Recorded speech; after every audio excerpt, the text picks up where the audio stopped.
Hi guys, ನಾವು ಇವತ್ತಿನ session ಅಲ್ಲಿ ಏನನ್ನ ತಿಳ್ಕೊಳಕ್ಕೆ ಹೊರಟಿದೀವಿ ಅಥವಾ ಅರ್ಥ ಮಾಡ್ಕೊಳಕ್ಕೆ ಹೋಗ್ತಾ ಇದೀವಿ ಅಂತಂದ್ರೆ ಸೆಕೆಂಡ್ PUC ಬಿಸ್ನೆಸ್ ಸ್ಟಡೀಸ್ ನ ಸೆಕೆಂಡ್ ಚಾಪ್ಟರ್ ಆದಂತಹ ಪ್ರಿನ್ಸಿಪಲ್ಸ್ ಆಫ್ ಮ್ಯಾನೇಜ್ಮೆಂಟ್ ಅನ್ನೋ ಚಾಪ್ಟರ್ ನ ಸೆಕೆಂಡ್ ಪಾರ್ಟ್ ಬಗ್ಗೆ ನಾವು ಕಲ್ತ್ಕೊಳಕ್ಕೆ ಹೋಗ್ತಾ ಇದೀವಿ. ಗೈಸ್, ಫಸ್ಟ್ ಪಾರ್ಟ್ ಅಲ್ಲಿ ನಾವು ಈಗಾಗಲೇ ಒಂದು ವಿಡಿಯೋನ ಮಾಡಿ ಅರ್ಥ ಮಾಡ್ಕೊಂಡಿದೀವಿ. ಏನು ಅಂತಂದ್ರೆ ಪ್ರಿನ್ಸಿಪಲ್ಸ್ ಆಫ್ ಮ್ಯಾನೇಜ್ಮೆಂಟ್ ಅಂತಂದ್ರೆ ಏನು, ಅದ್ರದ್ದು ಮೀನಿಂಗ್ ಏನ್ ಹೇಳುತ್ತೆ, ಪ್ರಿನ್ಸಿಪಲ್ಸ್ ಆಫ್ ಮ್ಯಾನೇಜ್ಮೆಂಟ್ ಗೆ ಸಂಬಂಧಪಟ್ಟಂತಹ ಕ್ಯಾರೆಕ್ಟರಿಸ್ಟಿಕ್ಸ್, ನೇಚರ್ ಅಥವಾ ಫೀಚರ್ ಗಳು ಯಾವ್ಯಾವ್ದು, ಸಿಗ್ನಿಫಿಕೆನ್ಸ್ ಆಫ್ ಮ್ಯಾನೇಜ್ಮೆಂಟ್ ಅಂತಂದ್ರೆ ಏನು, ಅದಾದ್ಮೇಲೆ ಮ್ಯಾನೇಜ್ಮೆಂಟ್ ಸ್ಪೆಷಲಿಸ್ಟ್ ಆದಂತಹ FW ಟೇಲರ್ ಅವರು ಯಾವ ತರ ಅವರು ಪ್ರಿನ್ಸಿಪಲ್ಸ್ ಆಫ್ ಮ್ಯಾನೇಜ್ಮೆಂಟ್ ಅನ್ನ ಕೊಟ್ರು, ಅದಾದ್ಮೇಲೆ ಅದಕ್ಕೆ ಸಂಬಂಧಪಟ್ಟಂತಹ ಟೆಕ್ನಿಕಲ್ ಯಾವ್ಯಾವ್ದು ಅನ್ನೋದನ್ನ ಕಂಪ್ಲೀಟ್ ಆಗಿ ತಿಳ್ಕೊಂಡಿದ್ದೀರಾ.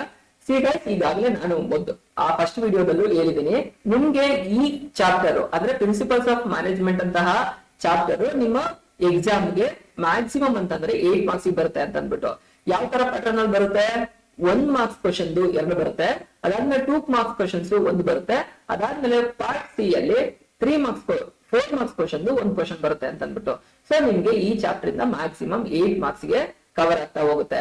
ಹಾಗಾಗಿ ನೀವು ಯಾವುದೇ ರೀತಿಯಾದಂತಹ ಕನ್ಫ್ಯೂಷನ್ ನ ಮಾಡ್ಕೊಳ್ಳಾರ್ದಂಗೆ ಆರಾಮ್ಸೆ ಈಸಿಯಾಗಿ ಓದ್ಕೊಂಡು ನೀವು ಪ್ರಾಕ್ಟೀಸ್ ನ ಮಾಡಬಹುದಾಗಿದೆ. ಹಾಗಾದ್ರೆ ನಾವು ಈಗಾಗಲೇ ಯಾವ್ದ್ರ ಬಗ್ಗೆ ಕಲ್ತ್ಕೊಂಡಿದೀವಿ, ಲಾಸ್ಟ್ ಕ್ಲಾಸ್ ಅಲ್ಲಿ ಯಾರು ಒಬ್ರು ಮ್ಯಾನೇಜ್ಮೆಂಟ್ ಸ್ಪೆಷಲಿಸ್ಟ್ ಬಗ್ಗೆ ತಿಳ್ಕೊಂಡಿದೀವಿ ಅಂತಂದ್ರೆ FW ಟೇಲರ್ ಅವರು ಕೊಟ್ಟಂತಹ ಪ್ರಿನ್ಸಿಪಲ್ಸ್ ಆಫ್ ಮ್ಯಾನೇಜ್ಮೆಂಟ್ ಬಗ್ಗೆ ನಾವು ಈಗಾಗಲೇ ತಿಳ್ಕೊಂಡಿದೀವಿ. ಇವತ್ತಿನ ಸೆಷನ್ ಅಲ್ಲಿ ನಾವು ಯಾರು ಕೊಟ್ಟಂತಹ ಪ್ರಿನ್ಸಿಪಲ್ಸ್ ಆಫ್ ಮ್ಯಾನೇಜ್ಮೆಂಟ್ ಅವ್ರ ಬಗ್ಗೆ ತಿಳ್ಕೊಳ್ತಾ ಇದೀವಿ ಅಂತಂದ್ರೆ ಹೆನ್ರಿ ಫಯೋಲ್ ಅವರು ಕೊಟ್ಟಂತಹ ಪ್ರಿನ್ಸಿಪಲ್ಸ್ ಆಫ್ ಮ್ಯಾನೇಜ್ಮೆಂಟ್ ಬಗ್ಗೆ ನಾವು ತಿಳ್ಕೊಳಕ್ಕೆ ಹೊರಟಿದೀವಿ. ಗೈಸ್, ಹೆನ್ರಿ ಅವ್ರು ಕೊಟ್ಟಂತಹ ಪ್ರಿನ್ಸಿಪಲ್ಸ್ ಆಫ್ ಮ್ಯಾನೇಜ್ಮೆಂಟ್ ಅನ್ನ ತಿಳ್ಕೊಳ್ಳೋಕ್ಕಿಂತ ಮುಂಚೆ ಫಸ್ಟ್ ಹೆನ್ರಿ ಫಯೋಲ್ ಅವರು ಯಾರು, ಅವ್ರ ಬ್ಯಾಕ್ಗ್ರೌಂಡ್ ಏನು ಅಂತ ತಿಳ್ಕೊಬಿಡೋಣ. ಗೈಸ್, ಹೆನ್ರಿ ಫಯೋಲ್ ಅವರೊಬ್ರು ಮೈನಿಂಗ್ ಇಂಜಿನಿಯರ್ ಆಗಿರ್ತಾರೆ. ಏನು ಮೈನಿಂಗ್ ಇಂಜಿನಿಯರ್ ಅಂತಂದ್ರೆ ಗಣಿಗಾರಿಕೆ ಸಂಬಂಧಪಟ್ಟಂತಹ ಇಂಜಿನಿಯರ್ ಆಗಿರ್ತಾರೆ. ಗಣಿಗಾರಿಕೆ ಅಂತಂದ್ರೆ ಭೂಮಿಯೊಳಗಿರ್ತಕ್ಕಂತಹ ಖನಿಜಗಳನ್ನ ಎಕ್ಸ್ಟ್ರಾಕ್ಟ್ ಮಾಡ್ತಕ್ಕಂತಹ ಒಬ್ರು ಇಂಜಿನಿಯರ್ ಆಗಿರ್ತಾರೆ. ಭೂಮಿಯೊಳಗೆ ಯಾವ್ಯಾವ ಖನಿಜಗಳು ಸಿಗುತ್ತೆ ನಮ್ಗೆ, ಅಫ್ಕೋರ್ಸ್ ಸ್ಟೀಲ್ ಸಿಗುತ್ತೆ, ಕಾಪರ್ ಸಿಗುತ್ತೆ, ಸಿಲ್ವರ್ ಸಿಗುತ್ತೆ, ಗೋಲ್ಡ್ ಸಿಗುತ್ತೆ, ಅವುಗಳ ಸೊ ಈ ತರ ಬೇರೆ ಬೇರೆ ಮೆಟೀರಿಯಲ್ ಗಳನ್ನ ಭೂಮಿನಿಂದ ಎಕ್ಸ್ಟ್ರಾಕ್ಟ್ ಮಾಡ್ತಕ್ಕಂತಹ ಮೈನಿಂಗ್ ಇಂಜಿನಿಯರ್ ಇವ್ರು ಆಗಿರ್ತಾರೆ ಅಂತ ಹೇಳ್ತಾ ಇದ್ದಾರೆ. ಸೊ ಇವರು ಮೈನಿಂಗ್ ಇಂಜಿನಿಯರ್ ಆಗದೆ ಇವರು ಕೂಡ ಮ್ಯಾನೇಜ್ಮೆಂಟ್ ಸ್ಪೆಷಲಿಸ್ಟ್ ಆಗಿರ್ತಾರೆ. ಹಾಗೆ ಮ್ಯಾನೇಜ್ಮೆಂಟ್ ಗೆ ಬೇಕಾದಂತಹ ಥಿಯರಿಗಳು ಏನೇನಿದೆ ಆ ಥಿಯರಿನೂ ಕೊಡ್ತಾರೆ. ಹಾಗಾಗಿ ಅದ್ರಲ್ಲಿ ಏನಂತಂದ್ರೆ FW ಟೇಲರ್ ಅವರು ಮೇನ್ ಆಗಿ 14 ಪ್ರಿನ್ಸಿಪಲ್ಸ್ ಆಫ್ ಮ್ಯಾನೇಜ್ಮೆಂಟ್ ಅನ್ನ ಅವರು ಕೊಡ್ತಾ ಹೋಗ್ತಾರೆ. ಹಾಗಾಗಿ ಇವ್ರನ್ನ FW ಟೇಲರ್ ಅವ್ರ ನಾವು ಏನಂತ ಕನ್ಸಿಡರ್ ಮಾಡ್ತೀವಿ ಅಂತಂದ್ರೆ ಫಾದರ್ ಆಫ್ ಜನರಲ್ ಮ್ಯಾನೇಜ್ಮೆಂಟ್ ಅಂತ ಅಂದ್ಬಿಟ್ಟು ಕನ್ಸಿಡರ್ ಮಾಡ್ತೀವಿ. ಏನಂತ ಕನ್ಸಿಡರ್ ಮಾಡ್ತೀವಿ ಎಲ್ಲಾನು ನಾನು ಬರೀತಾ ಇರ್ಬೇಕಾದ್ರೆ ನೀವು ಕೂಡ ನೋಟ್ ಮಾಡ್ಕೊಳ್ಳಿ. ಸೊ ನಿಮ್ಗೆ ಮೈಂಡ್ ಅಲ್ಲಿ ಕ್ಲೀನ್ ಆಗಿ ಹೋಗಿ ಕುತ್ಕೊಳ್ಳುತ್ತೆ. ಫಾದರ್ ಆಫ್ ಬರ್ಕೊಳ್ಳಿದ್ದೇನೆ ಜನರಲ್ ಮ್ಯಾನೇಜ್ಮೆಂಟ್. ಹಾಗಾಗಿ ಹೆನ್ರಿ ಫಯೋಲ್ ಅವ್ರನ್ನ ಫಾದರ್ ಆಫ್ ಜನರಲ್ ಮ್ಯಾನೇಜ್ಮೆಂಟ್ ಅಂತ ಕರೀತಾರೆ. ಸೊ ಹಾಗಾದ್ರೆ FW ಟೇಲರ್ ಅವ್ರನ್ನ ಏನಂತ ಕರೆದು ಅವ್ರನ್ನ ಫಾದರ್ ಆಫ್ ಸೈಂಟಿಫಿಕ್ ಮ್ಯಾನೇಜ್ಮೆಂಟ್ ಅಂತ ಕರೆದು. ಏನಕ್ಕೆ ಅಂತಂದ್ರೆ ಅವರು ಟೈಮ್ ಅಂಡ್ ಮೋಷನ್ ನ ಕೊಟ್ರು ಕಾನ್ಸೆಪ್ಟ್ ಅನ್ನ. ಸೊ ಹಾಗೆ ಹೆನ್ರಿ ಫಯೋಲ್ ಅವರು ಏನನ್ನ ಕೊಟ್ರು, ಇವರು 14 ಪ್ರಿನ್ಸಿಪಲ್ಸ್ ಆಫ್ ಮ್ಯಾನೇಜ್ಮೆಂಟ್ ಅನ್ನ ಕೊಟ್ರು. ಹಾಗಾಗಿ ಇವ್ರನ್ನ ಫಾದರ್ ಆಫ್ ಜನರಲ್ ಮ್ಯಾನೇಜ್ಮೆಂಟ್ ಅಂತ ಕನ್ಸಿಡರ್ ಮಾಡ್ತಾರೆ. ಹಾಗಾದ್ರೆ ಇವ್ರು ಕೊಟ್ಟಂತಹ 14 ಪ್ರಿನ್ಸಿಪಲ್ಸ್ ಆಫ್ ಮ್ಯಾನೇಜ್ಮೆಂಟ್ ಗಳು ಯಾವ್ದು, ಒಂದೊಂದಾಗಿ ಏನೇನನ್ನ ಕೊಟ್ರು ಅದ್ರೊಳಗೆ ಏನೇನ್ ಕಾನ್ಸೆಪ್ಟ್ ಗಳು ಬರ್ತಾ ಹೋಗುತ್ತೆ ಅಂತ ಅಂದ್ಬಿಟ್ಟು ಕಂಪ್ಲೀಟ್ ಆಗಿ ತಿಳ್ಕೊಳ್ತಾ ಹೋಗೋಣ. ಅದಕ್ಕಿಂತ ಮುಂಚೆ ಗೈಸ್, ನಿಮ್ಗೆ ಏನಾದ್ರು explain the concept of management principle given by Henri Fayol ಅಂತ ಕೊಟ್ರು ಅಂತಂದ್ರೆ ನೀವು ಫಸ್ಟ್ ಎಕ್ಸಾಮ್ ಅಲ್ಲಿ 4 ಮಾರ್ಕ್ಸ್ ಕ್ವಶನ್ ನೀವು ಯಾವ ತರ ಆನ್ಸರ್ ಮಾಡ್ಬೇಕು ಅಂತಂದ್ರೆ ಫಸ್ಟ್ ಮೀನಿಂಗ್ ಆಫ್ ಮ್ಯಾನೇಜ್ಮೆಂಟ್ ಅಂತ ಬಂದು ಪ್ರಿನ್ಸಿಪಲ್ಸ್ ಆಫ್ ಮ್ಯಾನೇಜ್ಮೆಂಟ್ ಅಂತಂದ್ರೆ ಏನು ಅಂತ ಬಂದ್ಬಿಟ್ಟು, ಅದಾದ್ಮೇಲೆ ಹೆನ್ರಿ ಫಯೋಲ್ ಅವರು ಕೊಟ್ಟಂತಹ 14 ಪ್ರಿನ್ಸಿಪಲ್ಸ್ ಆಫ್ ಮ್ಯಾನೇಜ್ಮೆಂಟ್ ಏನೇನಿದೆ ಅದನ್ನೆಲ್ಲಾನು ಪಾಯಿಂಟ್ ಔಟ್ ಮಾಡಿ, ಅದಾದ್ಮೇಲೆ ಪ್ರತಿಯೊಂದು ಪಾಯಿಂಟ್ 2 ಲೈನ್ಸ್ ಅಲ್ಲಿ ನೀವು ಎಕ್ಸ್ಪ್ಲೈನ್ ಮಾಡಿದ್ರೆ ಸಾಕಾಗಿರುತ್ತೆ. ಪಕ್ಕ ನಿಮ್ಗೆ 4 ಔಟ್ ಆಫ್ 4 ಮಾರ್ಕ್ಸ್ ಸಿಗುತ್ತೆ. ಹಾಗಾದ್ರೆ 1 by 1 ನೋಡ್ತಾ ಹೋಗೋಣ ಏನ್ ಹೇಳುತ್ತೆ ಅಂತ ಅಂದ್ಬಿಟ್ಟು. Division of work. ಏನ್ ಡಿವಿಷನ್ ಆಫ್ ವರ್ಕ್ ಅಂತಂದ್ರೆ ಫಸ್ಟ್ ಕನ್ನಡದಲ್ಲಿ ಮೀನಿಂಗ್ ತಿಳ್ಕೊಳ್ಳೋಣ. ಡಿವಿಷನ್ ಅಂತಂದ್ರೇನು, ವಿಭಾಗಿಸುವುದು. ಬರ್ಕಲ್ಲಿದನ ವಿಭಾಗಿಸುವುದು. ಏನನ್ನ ವಿಭಾಗಿಸು ಅಂತ ಹೇಳ್ತಾ ಇದಾರೆ, ವರ್ಕ್ ನ ವಿಭಾಗಿಸು, ಇರ್ತಕ್ಕಂತಹ ವರ್ಕ್ ಅನ್ನ ಡಿವೈಡ್ ಮಾಡು ಅಂತ ಹೇಳ್ತಾ ಇದ್ದಾರೆ. ಯಾವ ತರ ಡಿವೈಡ್ ಮಾಡ್ಬೇಕು, ಈಗ ಯಾವುದೋ ಒಂದು ಕೆಲಸ ಇರುತ್ತೆ, ಒಂದು ಸ್ಪೆಸಿಫಿಕ್ ಆಗಿ ಈಗ ಒಂದು ಇಂಡಸ್ಟ್ರಿಯಲ್ಲಿ ಏನೋ ಒಂದು ಕೆಲಸ ನಡಿಬೇಕು ಅಂತ ಅನ್ಕೊಳ್ಳಿ. ಒಬ್ಬರಿಗೆನೆ ಎಲ್ಲಾ ಕೆಲಸನ ಕೊಟ್ಟಾಗ ಏನಾಗ್ಬಿಡುತ್ತೆ, ಈಗ ನಿಮ್ಮ ಸಪೋಸ್ ಈ ಎಕ್ಸಾಂಪಲ್ ನಿಮ್ಗೆ ತುಂಬಾ ಸೂಟಬಲ್ ಬೆಸ್ಟ್ ಅಂತ ಅನ್ಸುತ್ತೆ. ಯಾರೋ ಗಾರ್ಮೆಂಟ್ಸ್ ಅಲ್ಲಿ ವರ್ಕ್ ಮಾಡ್ತಾ ಇರ್ತಾರೆ ಅಂತ ಅನ್ಕೊಳ್ಳಿ. ಗಾರ್ಮೆಂಟ್ಸ್ ಅಲ್ಲಿ ಸ್ಪೆಸಿಫಿಕ್ ಆಗಿ ಒಬ್ಬೊಬ್ಬರಿಗೆ ಒಂದೊಂದ್ ಕೆಲಸನೇ ಕೊಟ್ಬಿಟ್ಟಿರ್ತಾರೆ. ಒಬ್ರು ಏನಂತ ಅಂತಂದ್ರೆ ಒಂದು ಸೈಜಿನ ಮೆಟೀರಿಯಲ್ ನ ಕಟ್ ಮಾಡದೆ ಅವ್ರ ಕೆಲಸ ಆಗಿರುತ್ತೆ. ಇನ್ನೊಬ್ರು ಕೆಲಸ ಆ ಮೆಟೀರಿಯಲ್ ಕಟ್ ಮಾಡಿರೋದನ್ನ ತಗೋಗ್ಬಿಟ್ಟು ಯಾರ್ಯಾರಿಗೆ ಕೊಡ್ಬೇಕು ಅನ್ನೋದೇ ಅವ್ರ ಕೆಲಸ ಆಗಿರುತ್ತೆ. ಇನ್ನ ಕೆಲವರು ಕುತ್ಕೊಂಡು ಒಂದೇ ಸೈಜಿನ ಬಟ್ಟೆಗಳನ್ನ ಹೊಲಿಯೋರೇ ಆಗಿರ್ತಾರೆ. ಸೊ ಎಲ್ಲಾರ್ದು ಸ್ಪೆಷಲೈಸೇಷನ್ ಇರುತ್ತೆ. ಈಗ ಕಟ್ ಮಾಡೋನೇ ಹೊಲಿಬೇಕು, ಹೊಲಿಯೋನೇನೆ ಪ್ಯಾಕ್ ಮಾಡ್ಬೇಕು, ಎಲ್ಲ ಮಾಡಿದಾಗ ಕಷ್ಟ ಆಗತ್ತೆ. ಸೊ ಸ್ಪೆಸಿಫಿಕ್ ಆಗಿ ಒಬ್ಬ ವರ್ಕರ್ಗೆ ಒಂದೇ ಒಂದು ಕೆಲಸನ ಕೊಟ್ಟಾಗ ಅದು ತುಂಬಾ ಸ್ಮೂತ್ ಆಗಿ ಆಗುತ್ತೆ ಕೆಲಸ. ಎಫೆಕ್ಟಿವ್ ಆಗಿ ಸೇಮ್ ಟೈಮ್ ಅಲ್ಲಿ ಸೇಮ್ ಎನರ್ಜಿ ಯೂಸ್ ಮಾಡಿ ಕ್ವಾಲಿಟೇಟಿವ್ ಪ್ರಾಡಕ್ಟ್ ನ ನಾವ್ ಏನಿದೆ ಅದನ್ನ ತಗೋಬರ್ಬೋದು ಅಂತ ಹೇಳ್ತಾ ಇದ್ದಾರೆ. ಹಾಗಾಗಿ ಫಸ್ಟ್ ಪ್ರಿನ್ಸಿಪಲ್ ಅವ್ರು ಏನ್ ಹೇಳಿದ್ರು, ಡಿವಿಷನ್ ಆಫ್ ವರ್ಕ್ ಅಂತ ಹೇಳಿದ್ರು. ಡಿವಿಷನ್ ಆಫ್ ವರ್ಕ್ ಅಂತಂದ್ರೆ ಇರ್ತಕ್ಕಂತಹ ಕೆಲಸಗಳನ್ನ ಡಿವೈಡ್ ಮಾಡಿ ಸಣ್ಣದಾಗಿ ಇರ್ತಕ್ಕಂತಹದ್ದು. ಅದರಿಂದ ಪ್ರತಿಯೊಬ್ಬರದ್ದು ಟೈಮು ಉಳಿಯುತ್ತೆ. ಅದಾದ್ಮೇಲೆ ಅವ್ರ ಎಫಿಷಿಯನ್ಸಿನೂ ಜಾಸ್ತಿ ಆಗುತ್ತೆ, ಕ್ವಾಲಿಟೇಟಿವ್ ಪ್ರಾಡಕ್ಟ್ ಕೂಡ ಮ್ಯಾನುಫ್ಯಾಕ್ಚರಿಂಗ್ ಆಗುತ್ತೆ ಅಂತ ಅಂದ್ಬಿಟ್ಟು ಹೇಳ್ತಾ ಇದಾರೆ. ಯಾವ್ದ್ರಲ್ಲಿ? ಡಿವಿಷನ್ ಆಫ್ ವರ್ಕ್ ಅನ್ನೋದ್ರಲ್ಲಿ. ನಾನು ಏನ್ ಹೇಳಿದ್ರಲ್ಲ ಅದನ್ನ ನಿಮಗೆ ಹೇಗೆ ಅರ್ಥ ಆಗುತ್ತೆ ಆ ಲ್ಯಾಂಗ್ವೇಜ್ ಅಲ್ಲಿ ಒಂದು ಸಣ್ಣ ಕೀ ಪಾಯಿಂಟ್ ಮಾಡ್ಕೊಂಡು ಎಲ್ಲರೂ ನೋಟ್ ಮಾಡ್ಕೊಳ್ತಾರೆ, ನೀವು ಬರ್ಕೊಳ್ತಾ ಇರ್ತೀರಲ್ಲ. ಯಾಕಂತಂದ್ರೆ ಕೇಳಿದ್ದು ಮತ್ತೋಗ್ಬಿಡುತ್ತೆ. ಸೊ ನಾನು ಏನ್ ಎಕ್ಸ್ಪ್ಲೇನ್ ಮಾಡಿರ್ತೀನಿ ಕಾನ್ಸೆಪ್ಟ್ ಒಳಗೆ, ಈಗ ಡಿವಿಷನ್ ಆಫ್ ವರ್ಕ್ ಅನ್ನೋದ್ರೊಳಗೆ ನಾನು 2 minutes ಏನೋ ಮಾತಾಡಿರ್ತೀನಿ, ಅದು ತುಂಬಾ ಇಂಪಾರ್ಟೆಂಟ್ ಆಗಿರುತ್ತೆ. ನೀವು ಎಕ್ಸಾಮ್ ಪಾಯಿಂಟ್ ಅಲ್ಲಿ ಇದ್ರ ಬಗ್ಗೆ ಎಕ್ಸ್ಪ್ಲೇನ್ ಮಾಡ್ಬೇಕು ಅಂದ್ರೆ ಆ ಪಾಯಿಂಟ್ ಗಳನ್ನ ನೀವು ಇಡ್ಲೇಬೇಕಾಗುತ್ತೆ. ಒಂದು ಟೈಮ್ ಅಲ್ಲಿ ಒಂದು ಸ್ಪೆಸಿಫಿಕ್ ವರ್ಕ್ ನ ಒಬ್ಬ ಎಂಪ್ಲಾಯಿಗೆ ಅಸೈನ್ ಮಾಡಿದಾಗ ಪ್ರೊಡಕ್ಟಿವಿಟಿ ಇನ್ಕ್ರೀಸ್ ಆಗುತ್ತೆ. ಹಾಗಾಗಿ ಡಿವಿಷನ್ ಆಫ್ ವರ್ಕ್ ಬಗ್ಗೆ ಯಾರು ಹೆನ್ರಿ ಪಯಲ್ ಅವರು ಫೋಕಸ್ ಮಾಡಿ ಹೇಳಿದ್ರು ಅಂತ ಅಂದ್ಬಿಟ್ಟು ನೀವು 2 ಲೈನ್ ಅಲ್ಲಿ ಎಕ್ಸ್ಪ್ಲೈನ್ ಮಾಡ್ಬೇಕಾಗತ್ತೆ. ಸೊ ಹಾಗಾಗಿ ಬರ್ದಿಟ್ಕೊಳ್ಳಿ, ನಿಮ್ಗೆ ಯಾವ ತರ ಅರ್ಥ ಆಗುತ್ತೆ, ಯಾವ ಲ್ಯಾಂಗ್ವೇಜ್ ಅಲ್ಲಿ ಅರ್ಥ ಆಗುತ್ತೆ, ಒಟ್ನಲ್ಲಿ ನಿಮಗೆ ಯೂಸ್ ಆಗ್ಬೇಕು. ಅದ್ ಬರ್ದಿದ ತಕ್ಷಣ ಅದನ್ನ ನೋಡಿದ ತಕ್ಷಣ ನಿಮಗೆ ಅನುಕೂಲ ಆಗ್ಬೇಕು, ನಿಮಗೆ ಅರ್ಥ ಆಗ್ಬೇಕು. ಸೊ ಆ ತರ ಬರ್ಕೊಳ್ಳಿ. ಈಗ ಫಸ್ಟ್ ಪಾಯಿಂಟ್ ಆಯ್ತು, authority and responsibility. Next principles of management ಅವ್ರು ಕೊಟ್ಟಿದ್ದು ಯಾವ್ದು ಅಂತಂದ್ರೆ, ಹಾಗಾದ್ರೆ ಪ್ರಿನ್ಸಿಪಲ್ಸ್ ಆಫ್ ಮ್ಯಾನೇಜ್ಮೆಂಟ್ ಅಂತಂದ್ರೆ ಏನು ಅಂತ ಈಗಾಗಲೇ ನಿಮಗೆ ಅರ್ಥ ಆಗಿದೆ. ಪ್ರಿನ್ಸಿಪಲ್ಸ್ ಅಂತಂದ್ರೆ ಕಾಲೇಜ್ ಪ್ರಿನ್ಸಿಪಲ್ಸ್ ಅಲ್ಲ, ಪ್ರಿನ್ಸಿಪಾಲ್ ಅಲ್ಲ, ಪ್ರಿನ್ಸಿಪಲ್ ಅಂತಂದ್ರೆ ತತ್ವಗಳು ಅಂತ ಅಂದ್ಬಿಟ್ಟು ಈಗಾಗಲೇ ನಾನು ಫಸ್ಟ್ ಕ್ಲಾಸ್ ಅಲ್ಲಿ ಹೇಳಿದ್ದೀನಿ. ತತ್ವಗಳು. ಮ್ಯಾನೇಜ್ಮೆಂಟ್ ಅಂತಂದ್ರೇನು? ನಿರ್ವಹಣೆ. ನಿರ್ವಹಣೆಗೆ ಸಂಬಂಧಪಟ್ಟ ತತ್ವಗಳನ್ನ ನಾವು ಕಲಿತಾ ಇದ್ದೀವಿ. ಇದ್ರಲ್ಲಿ ನಾವು ಯಾರು ಕೊಟ್ಟಂತಹ ಪ್ರಿನ್ಸಿಪಲ್ಸ್ ಆಫ್ ಮ್ಯಾನೇಜ್ಮೆಂಟ್ ಅನ್ನು ಕಲಿತಾ ಇದೀವಿ ಅಂದ್ರೆ ಹೆನ್ರಿ ಪಯಲ್ ಅವರು ಕೊಟ್ಟಂತಹ ಪ್ರಿನ್ಸಿಪಲ್ಸ್ ಆಫ್ ಮ್ಯಾನೇಜ್ಮೆಂಟ್ ಅನ್ನ ನಾವು ಈಗ ಕಲ್ತಾ ಇರೋದು. ಈಗಾಗಲೇ ನಾವು first principles of management provided by Henri Fayol ಯಾವ್ದು ಅನ್ನೋದು ನೋಡಿದ್ವಿ, ಡಿವಿಷನ್ ಆಫ್ ವರ್ಕ್ ಅಂತ ಅನ್ನೋದು. ಈಗ 2ನೇ ಪಾಯಿಂಟ್ ಯಾವ್ದಿದೆ principles of management, authority and responsibility ಏನ್ ಹೇಳುತ್ತೆ ಅಂತ ಅನ್ನೋದನ್ನ ನಾವು ಕಂಪ್ಲೀಟ್ ಆಗಿ ನೋಡೋಣ. ಫಸ್ಟ್ ಅದು ಏನ್ ಕನ್ನಡದ ಮೀನಿಂಗ್ ಅಂತ ನೋಡ್ಬೋಣ. ಅಥಾರಿಟಿ ಅಂತಂದ್ರೆ ಏನು? ಅಧಿಕಾರ. ಹಾಗೆ ರೆಸ್ಪಾನ್ಸಿಬಿಲಿಟಿ ಅಂತಂದ್ರೆ ಏನು? ಜವಾಬ್ದಾರಿ. ಪ್ರತಿಯೊಂದು ಆರ್ಗನೈಸೇಷನ್ ಆಗ್ಲಿ, ಅದು ದೊಡ್ಡದೇ ಇರ್ಲಿ ತುಂಬಾ ಚಿಕ್ಕದೇ ಇರ್ಲಿ, ಅಲ್ಲಿ ಏನ್ ಇರ್ತಾರೆ, ಒಬ್ರು ಹೆಡ್ ಇರ್ತಾರೆ. ಹೌದಾ? ಹೆಡ್ ಇದ್ದಾಗ ಅವ್ರು ಏನ್ ಮಾಡ್ತಾರೆ, ಇಡೀ ಕಂಪ್ಲೀಟ್ ವರ್ಕ್ ಅಲ್ಲಿ ಆರ್ಗನೈಸೇಷನ್ ಅಲ್ಲಿ ಏನೇನ್ ಕಂಪ್ಲೀಟ್ ಆಗಿ ವರ್ಕ್ ಅಲ್ಲಿ ನಡೀತಾ ಇದೆ ಅನ್ನೋದನ್ನ ಮಾನಿಟರ್ ಮಾಡ್ತಾ ಇರ್ತಾರೆ. ಹಾಗೇನೆ ಏನಂತಂದ್ರೆ ಅವರು ಮಾನಿಟರ್ ಮಾಡ್ತಾ ಇರ್ತಾರೆ. ಅದ್ರ ಜೊತೆಗೆ ಆರ್ಗನೈಸೇಷನ್ ಅವ್ರಿಗೆ ಒಂದಷ್ಟು ಅಥಾರಿಟಿ ಕೊಟ್ಟಿರುತ್ತೆ, ಅಧಿಕಾರ ಏನು ಕೊಡ್ತಾರೆ, ಎಲ್ಲಾ ಕೆಲಸಗಳು ತುಂಬಾ ಚೆನ್ನಾಗಿ ನಡೀತಾ ಇದೆಯಾ, ಆರ್ಗನೈಸೇಷನ್ ಆಬ್ಜೆಕ್ಟಿವ್ ಒಂದಿರುತ್ತೆ, ಕರೆಕ್ಟಾ? ಪ್ರತಿಯೊಂದು ಆರ್ಗನೈಸೇಷನ್ಗೂ ಅದರದೇ ಆದಂತಹ ಟಾರ್ಗೆಟ್ ಗಳು ಇರುತ್ತೆ. ಆ ಟಾರ್ಗೆಟ್ ಅನ್ನ ಇವರು ಮ್ಯಾನೇಜರ್ ಆಗ್ಲಿ ಅಥವಾ ಇನ್ಚಾರ್ಜ್ ಹೆಡ್ ಆಗಿದ್ದಾರೆ ಅವರು ಕರೆಕ್ಟ್ ಆಗಿ ಮಾಡ್ತಾ ಇದ್ದಾರಾ? ಸೊ ಅವ್ರು ಮಾಡಿಸ್ಬೇಕು ಅಂತಂದ್ರೆ ಅವ್ರಿಗೊಂದ್ ಸ್ವಲ್ಪ ಅಧಿಕಾರನ ಕೊಡ್ಬೇಕು. ಅಧಿಕಾರ ಕೊಟ್ಟಾಗ ಅವರು ಬೇರೆಯವರಿಂದ ಕೆಲಸಗಳನ್ನ ಮಾಡಿಸ್ಕೊಳ್ತಾರೆ. ಹಾಗಾಗಿ ಆ ಕೆಲಸಗಳು ಸ್ಮೂತ್ ಆಗಿ ನಡೀತಾ ಇದೆಯಾ? ಏನಕ್ಕೆ ಅಧಿಕಾರ ಕೊಡ್ತಾರೆ? ರೆಸ್ಪಾನ್ಸಿಬಿಲಿಟಿ ಇರುತ್ತೆ ಅವ್ರಿಗೆ. ಯಾವಾಗ ರೆಸ್ಪಾನ್ಸಿಬಿಲಿಟಿ ಇರುತ್ತೆ ಆಗ ಅವರು ಮಸ್ಟ್ ಅಂಡ್ ಶುಡ್ ಇರ್ತಕ್ಕಂತಹ ಬೇರೆಯವ್ರ ಕಡೆಯಿಂದ ಕೆಲಸಗಳನ್ನ ತೆಗೆಸ್ಬೇಕಾಗುತ್ತೆ. ಸೊ ಹಾಗಾಗಿ ಪ್ರತಿಯೊಬ್ಬ ಮ್ಯಾನೇಜರು ಅಥವಾ ಹೆಡ್ಗಳಿಗೆ ಏನಿರುತ್ತೆ ಅಂತ ಹೇಳ್ತಾ ಇದ್ದಾರೆ, ಅಥಾರಿಟಿನೂ ಕೊಡ್ತಾರೆ, ಅಧಿಕಾರವನ್ನು ಕೊಡ್ತಾರೆ, ಅದಾದ್ಮೇಲೆ ರೆಸ್ಪಾನ್ಸಿಬಿಲಿಟಿನೂ ಇರುತ್ತೆ. ಏನಕ್ಕೆ ಅಂತಂದ್ರೆ ಆರ್ಗನೈಸೇಷನಲ್ ಆಬ್ಜೆಕ್ಟಿವ್ ನ ಅವರು ಫುಲ್ಫಿಲ್ ಮಾಡ್ಬೇಕು ಅಂತ ಅಂದ್ಬಿಟ್ಟು. ಸೊ ಈ ಪ್ರಿನ್ಸಿಪಲ್ಸ್ ನ ಸೆಕೆಂಡ್ ಪ್ರಿನ್ಸಿಪಲ್ ಆದಂತಹ ಅಥಾರಿಟಿ ಮತ್ತೆ ರೆಸ್ಪಾನ್ಸಿಬಿಲಿಟಿನೂ ತುಂಬಾ ಇಂಪಾರ್ಟೆಂಟ್ ಅಂತ ಅಂದ್ಬಿಟ್ಟು ಹೆನ್ರಿ ಪಯಲ್ ಅವರು ಎಕ್ಸ್ಪ್ಲೈನ್ ಮಾಡ್ತಾರೆ. ಅವರು 2ನೇ ಪ್ರಿನ್ಸಿಪಲ್ಸ್ ಅಂತ ಅಂದ್ಬಿಟ್ಟು ಅದನ್ನು ಕೊಡ್ತಾರೆ. ಹಾಗಾದ್ರೆ 3ನೇ ಪ್ರಿನ್ಸಿಪಲ್ಸ್ ಏನು? ಡಿಸಿಪ್ಲಿನ್. ಡಿಸಿಪ್ಲಿನ್ ಅಂತಂದ್ರೆ ಏನು ಕನ್ನಡದಲ್ಲಿ? ಶಿಸ್ತು ಅಂತ ಅಂದ್ಬಿಟ್ಟು. ಏನಕ್ಕೆ ಶಿಸ್ತು ತುಂಬಾ ಇಂಪಾರ್ಟೆಂಟ್? ಈಗ ನೀವು ಕಾಲೇಜಿಗೆ ಹೋಗ್ತೀರಾ, ಹೆಂಗೋ ಹೋಗ್ತೀರಾ, ಯೂನಿಫಾರ್ಮ್ ಹಾಕೊಂಡು ಹೋಗ್ಲೇಬೇಕಲ್ವಾ? ಯೂನಿಫಾರ್ಮ್ ಹಾಕೊಂಡು ಹೋಗಿ ಅದಾದ್ಮೇಲೆ ID ಕಾರ್ಡ್ ಹೋಗ್ಲಿಲ್ಲ ಅಂತಂದ್ರೆ ನಿಮ್ಮನ್ನ ಕಾಲೇಜ್ ಒಳಗೆ ಸೇರಿಸ್ತಾರ? ಖಂಡಿತ ಇಲ್ಲ. ಅದಾದ್ಮೇಲೆ ನೀವು ಕ್ಲಾಸ್ ರೂಮ್ ಅಲ್ಲಿ ಹೋಗ್ತೀರಾ, ನಿಮ್ಗೆ ಡೆಸ್ಕ್ ಇಲ್ಲ ಅಂತಂದ್ರೆ ಕ್ಲಾಸ್ಗಳು ಕರೆಕ್ಟ್ ಆಗಿ ನಡೆಯುತ್ತೆ, ನಿಮಗೆ ಕಷ್ಟ ಆಗುತ್ತೆ. ಬೋರ್ಡ್ ಇಲ್ಲ ಅಂತಂದ್ರೆ ಕರೆಕ್ಟ್ ಆಗಿ ಕ್ಲಾಸ್ ನಡೆಯಕ್ಕಾಗತ್ತಾ? ಖಂಡಿತ ಆಗೋದಿಲ್ಲ. ಅದಾದ್ಮೇಲೆ ಇನ್ನು ಏನಂತಂದ್ರೆ ಲೆಕ್ಚರ್ಸ್ ಗಳು ಇಲ್ಲ ಅಂತಂದ್ರೆ ಕ್ಲಾಸ್ ಗಳು ನಡೆಯುತ್ತಾ? ಖಂಡಿತ ಸ್ಮೂತ್ ಆಗಿ ರನ್ ಆಗಲ್ಲ. ಅದೇ ತರನೇ ಒಂದು ಇನ್ಸ್ಟಿಟ್ಯೂಷನ್ ಅಥವಾ ಇಂಡಸ್ಟ್ರಿ ಅಂತ ಕರೆದಾಗ ಅಲ್ಲಿ ಇರ್ತಕ್ಕಂತಹ ಮೆಟೀರಿಯಲ್ ಗಳು ಏನಿರುತ್ತೆ, ಎಕ್ವಿಪ್ಮೆಂಟ್ಸ್ ಗಳು ಏನಿರುತ್ತೆ, ಅದು ಡಿಸಿಪ್ಲಿನ್ ಆಗಿರ್ಬೇಕು. ಅಂದ್ರೆ ಆರ್ಡರ್ ಪ್ರಕಾರ ಇರ್ಬೇಕು, ಯಾವ್ಯಾವ್ದು ಎಲ್ಲೆಲ್ಲಿ ಇರ್ಬೇಕು ಅದು ಒಂದು ಹೇಳುತ್ತೆ. ಹಾಗೇನೆ ಇರ್ತಕ್ಕಂತಹ ಎಂಪ್ಲಾಯಿಗಳು ಕೂಡ ಆರ್ಗನೈಸೇಷನ್ ಅಲ್ಲಿ ಡಿಸಿಪ್ಲಿನ್ ಆಗಿರ್ಬೇಕು. ಆರ್ಗನೈಸೇಷನ್ ಒಂದು ಕೋಡ್ ಆಫ್ ಕಂಡಕ್ಟ್ ಅಂತ ಇರುತ್ತೆ. ಇಷ್ಟ ಗಂಟೆಗೆ ಬರ್ಬೇಕು, ಇಷ್ಟ ಗಂಟೆ ಹೋಗ್ಬೇಕು, ಇಂತಿಂತದೇ ವರ್ಕ್ ಅನ್ನ ಮಾಡ್ಬೇಕು ಅಂತ ಅಂದ್ಬಿಟ್ಟು. ಸೊ ಅದಾದ್ಮೇಲೆ ಅವರು ಅಪಾಯಿಂಟ್ಮೆಂಟ್ ಅನ್ನ ಮಾಡ್ಕೊಳ್ಬೇಕಾದ್ರೆ ಏನ್ ಕೊಟ್ಟಿರ್ತಾರೆ ಅಂದ್ರೆ ಅಪಾಯಿಂಟ್ಮೆಂಟ್ ಲೆಟರ್ ಕೊಟ್ಟಿರ್ತಾರೆ.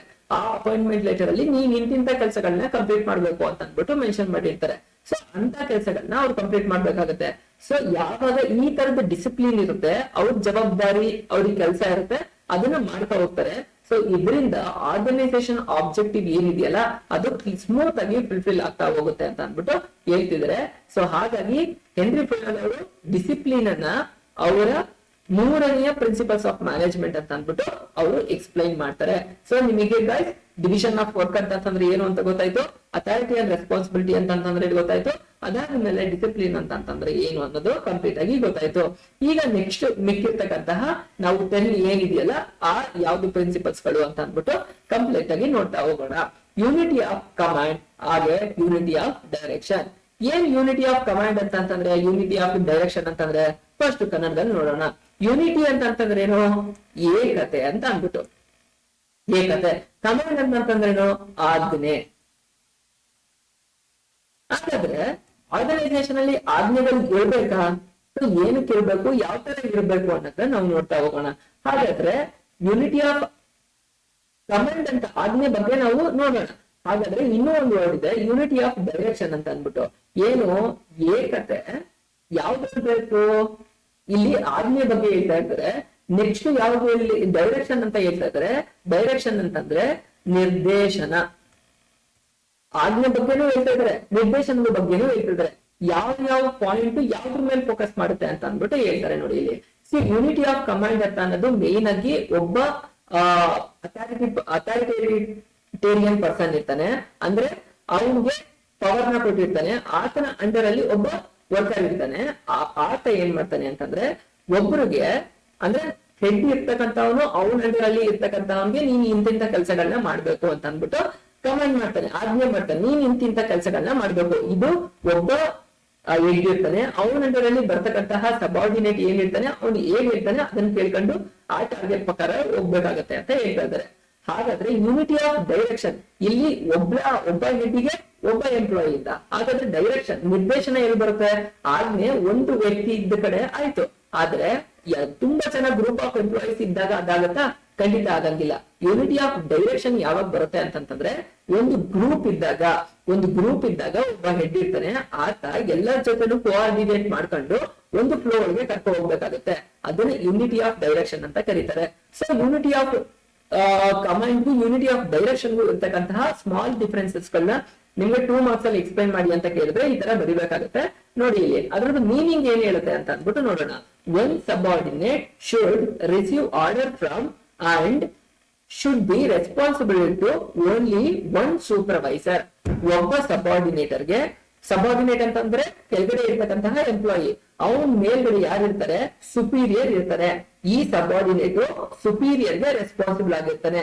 ಈ ಸುಪೀರಿಯರ್ ಏನ್ ಕೆಲಸ ಹೇಳ್ತಾನೆ ಆತ ಸಬಾರ್ಡಿನೇಟ್ ಅದನ್ನ ಮಾಡಿ ಕಂಪ್ಲೀಟ್ ಮಾಡ್ಬೇಕಾಗತ್ತೆ. ಒಬ್ಬ ಸುಪೀರಿಯರ್ ಇರ್ತಾನೆ, ಒಬ್ಬ ಸಬಾರ್ಡಿನೇಟ್ ಇರ್ತಾನೆ. ಈ ಸುಪೀರಿಯರ್ ಏನ್ ಹೇಳ್ತಾನೆ ಸಬಾರ್ಡಿನೇಟ್ ಕೆಲಸ ಮಾಡಿ ಅದನ್ನ ಅವನಿಗೆ ರಿಪೋರ್ಟ್ ಮಾಡ್ಬೇಕಾಗತ್ತೆ. ಹಾಗೇನೆ ಯೂನಿಟಿ ಆಫ್ ಡೈರೆಕ್ಷನ್ ಏನ್ ಹೇಳ್ತಾ ಇರುತ್ತೆ? Each group of activities having same objective must have one aim and one plan. ಏನ್ ಹೇಳ್ತಾ ಇದಾರೆ? ಆರ್ಗನೈಸೇಷನ್ ಒಂದ್ ಪ್ಲಾನ್ ಮತ್ತೆ ಒಂದ್ ಆಬ್ಜೆಕ್ಟಿವ್ ಇರುತ್ತೆ. ಅದ್ರ ಹೆಡ್ ಇರ್ತಾರೆ, ಅವ್ರಿಗೆ ಮಿಗ್ತಕ್ಕಂತಹ ಬೇರೆ ಬೇರೆ ಗ್ರೂಪ್ ಗಳೆಲ್ಲ ಯಾರಿದಾರಲ್ಲ ಆ ಗ್ರೂಪ್ ಅವ್ರಿಗೆ ಕೋಆರ್ಡಿನೇಟ್ ಮಾಡ್ಕೊಂಡು ಆ ಪ್ಲಾನ್ ಅಲ್ಲಿ ಏನಿರುತ್ತಲ್ಲ ಆರ್ಗನೈಸೇಷನ್ ಆಬ್ಜೆಕ್ಟಿವ್ ಇರುತ್ತಲ್ಲ ಅದನ್ನ ಫುಲ್ಫಿಲ್ ಮಾಡತಹದ್ದಾಗಿರುತ್ತೆ ಅಂತ ಅಂದ್ಬಿಟ್ಟು ಹೇಳ್ತಾ ಇದ್ದಾರೆ. ಸೊ ನಿಮಗೆ ಯೂನಿಟಿ ಆಫ್ ಕಮಾಂಡ್ ಮತ್ತೆ ಯೂನಿಟಿ ಆಫ್ ಡೈರೆಕ್ಷನ್ ಮೀನಿಂಗ್ ಏನು ಅಂತ ಅಂದ್ಬಿಟ್ಟು ಅರ್ಥ ಆಯ್ತು ಅನ್ಕೊಳ್ತೀನಿ. ಹಾಗಾದ್ರೆ ಅದ್ರ ಏನಿದೆ? ಗುರಿ ಏಮ್ ಅಂತಂದ್ರೆ ಏನು? ಮೀನಿಂಗ್ ಅಂತಂದ್ರೆ ಅದ್ರದ್ದು ಅದ್ರದ್ದು ಏನ್ ಹೇಳುತ್ತೆ ಅಂತ ಅಂದ್ಬಿಟ್ಟು ಏನ್ ಅಂತಂದ್ರೆ ಗುರಿ ಇಟ್ ಪ್ರಿವೆಂಟ್ಸ್ ಡ್ಯುಯಲ್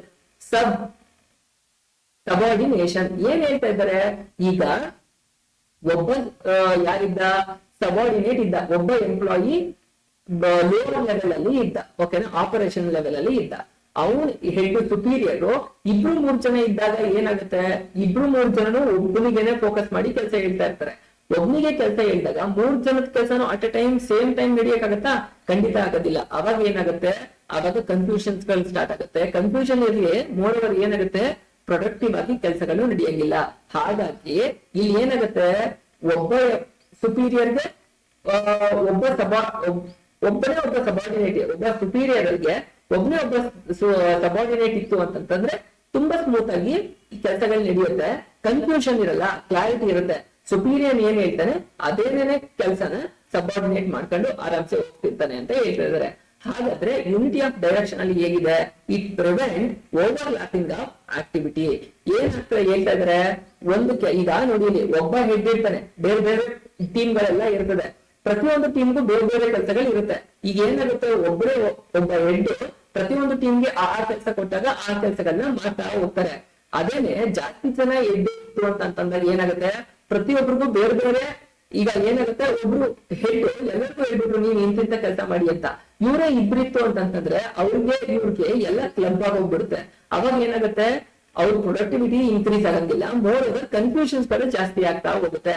ಯಾವಾಗ ಹೆಡ್ಗಳು ತುಂಬಾ ಜಾಸ್ತಿ ಆಗ್ತಾ ಹೋದ್ರೆ ಇದು ಏನ್ ಮಾಡುತ್ತೆ, ಹಾಗಾಗಿ ಇಟ್ ಪ್ರಿವೆಂಟ್ ಓವರ್ಲ್ಯಾಪಿಂಗ್ ಆಕ್ಟಿವಿಟೀಸ್, ಎರಡೇ ಸರಿ ಆಗ್ತಕ್ಕಂತಹ ಕೆಲಸಗಳನ್ನ ತಪ್ಪಿಸುತ್ತೆ ಯೂನಿಟಿ ಆಫ್ ಡೈರೆಕ್ಷನ್ ಅಂತ ಹೇಳ್ತಾ ಇದ್ದಾರೆ.